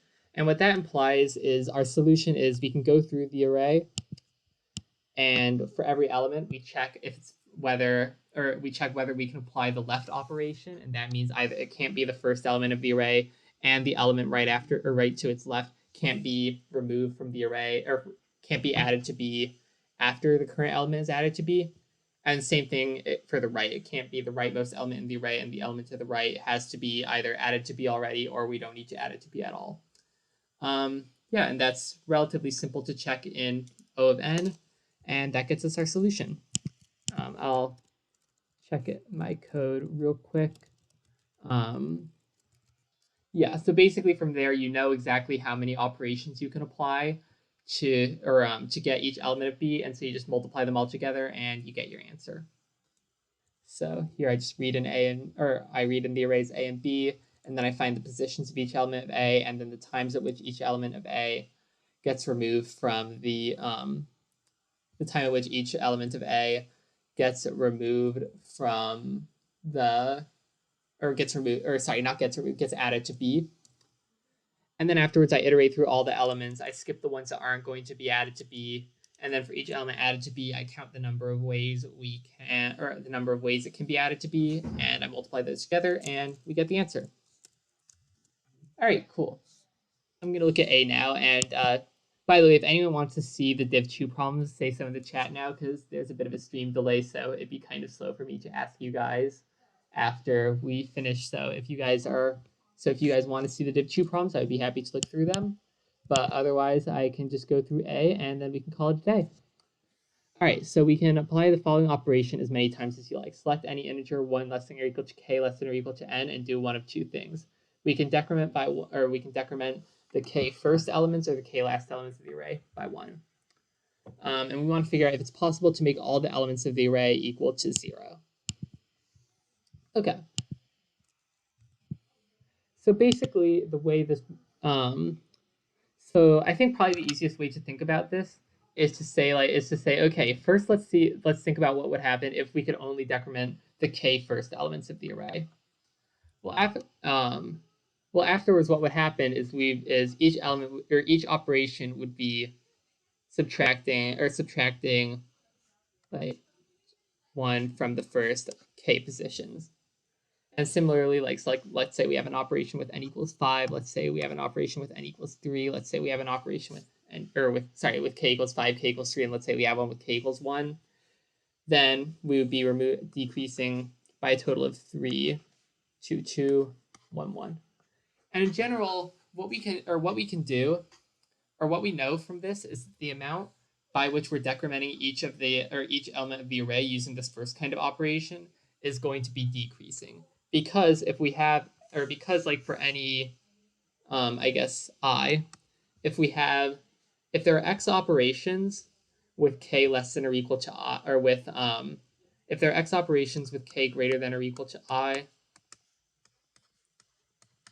then there are going to be at least x operations with k greater than or equal to I minus 1.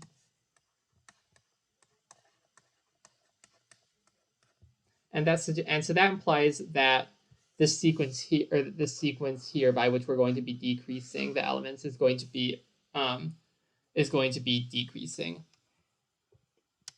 And similarly, with the second kind of operation, we get the same thing in reverse. So if we if we decrease elements, let's say that there are x of the second kind of operation that affect position, I don't know, I, it's like k less than or equal to, and I'm just going to say like second operation. Let's see what's going on here.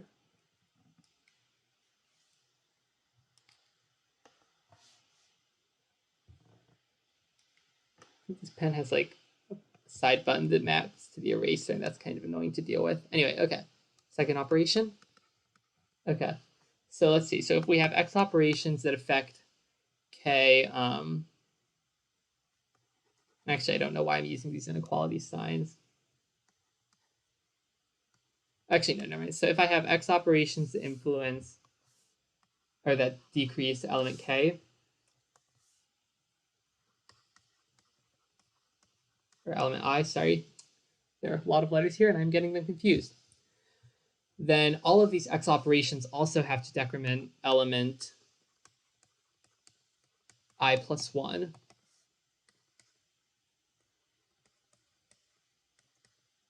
And that implies that the number of times each element that gets decremented by the second kind of operation is going to be an increasing sequence. So like 1, 1, 2, 2, 5, for example.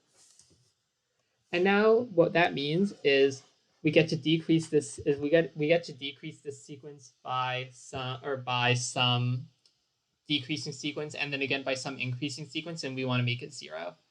And I think maybe the easier way to conceptualize this is to say, okay, we want to create a decreasing sequence and an increasing sequence that sum to A.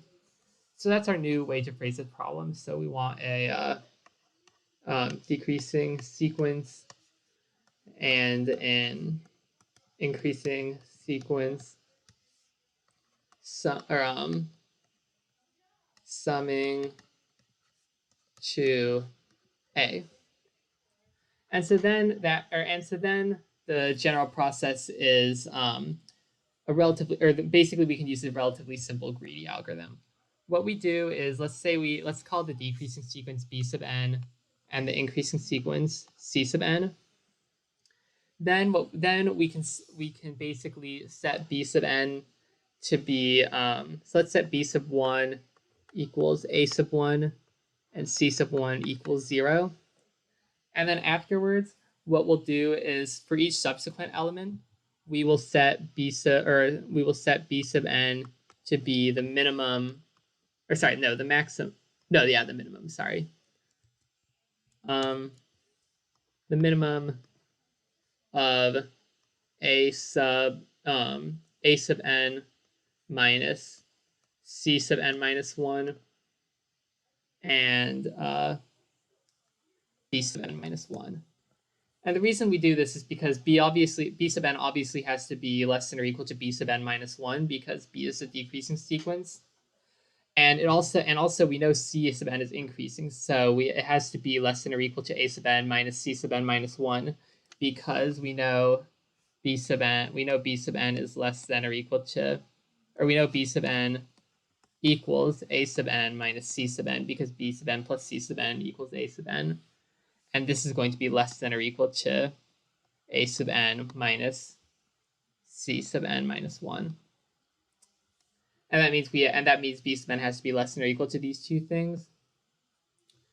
Yeah, and then we can just take C sub n, and then we can take C sub n to be equal A sub n minus B sub n. And basically the intuitive explanation of why this works is that the higher B sub n is, the more leeway we have to decrease it and then later increase C sub n, which just lets us deal with more kind of weird elements. But that obviously is not a proof. Yeah, and I'll see, just to keep things quick, I'm going to see if they have a proof of this in the editorial that might be simpler than me coming up with it on the spot. But let's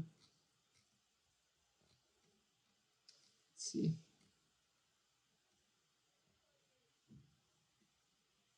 Okay, it is clear that taking this is best by construction. All right, so they don't even try to prove it. That's always helpful.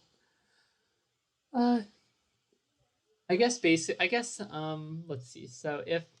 So I think the main thing to note here is that this is that like over for any sequence up to like A sub I, this is going to have the maximum B sub I and then thus the minimum C sub I.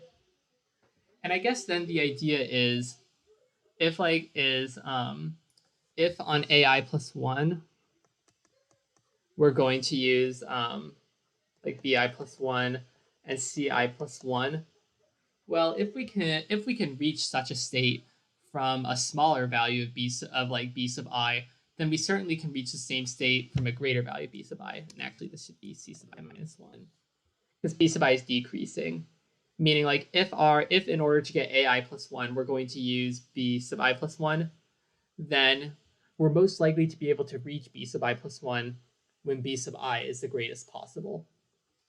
And so that means that at any step we should be trying to maximize B sub I, and that's what this definition does, because as long as B sub n is less than or equal to A sub n minus C sub n minus 1, and it's also less than or equal to B sub n minus 1, then it will be valid. And then we can recognize that this doesn't. And then afterwards, we have this definition of C sub n, and we know the sequence fails if we end up getting a sequence with a decreasing value of C sub n, or like where C sub n is less than C sub n minus 1. And I'll show everyone my code real quick. Let's see. Yeah, so I of n, c into a of I. Yeah, and so then what I do is I just say like, okay, if our so li is the c sub I term, ld is the b sub I term, and if c sub n is going to be is greater than a sub n, then obviously it's impossible because b sub n can't be negative. And then otherwise I take b sub n to be the minimum of b sub n minus 1 or an minus cn minus 1. And I take cn to be, I guess actually I don't really need this max statement. I just take cn to be a of I minus b sub n. And then assuming that this never causes a contradiction, we just put yes. All right, awesome. Yeah, so I think that's about all. Thanks very much to all of you for watching. I guess I'll stick around for a couple of seconds if you guys have any questions.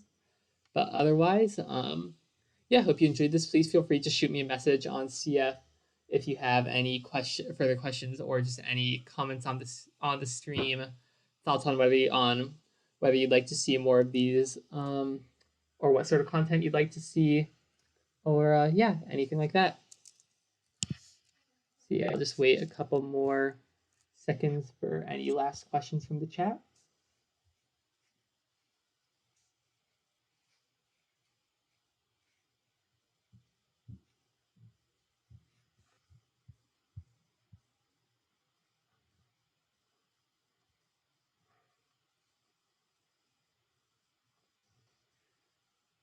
All right, seems like we are good to go.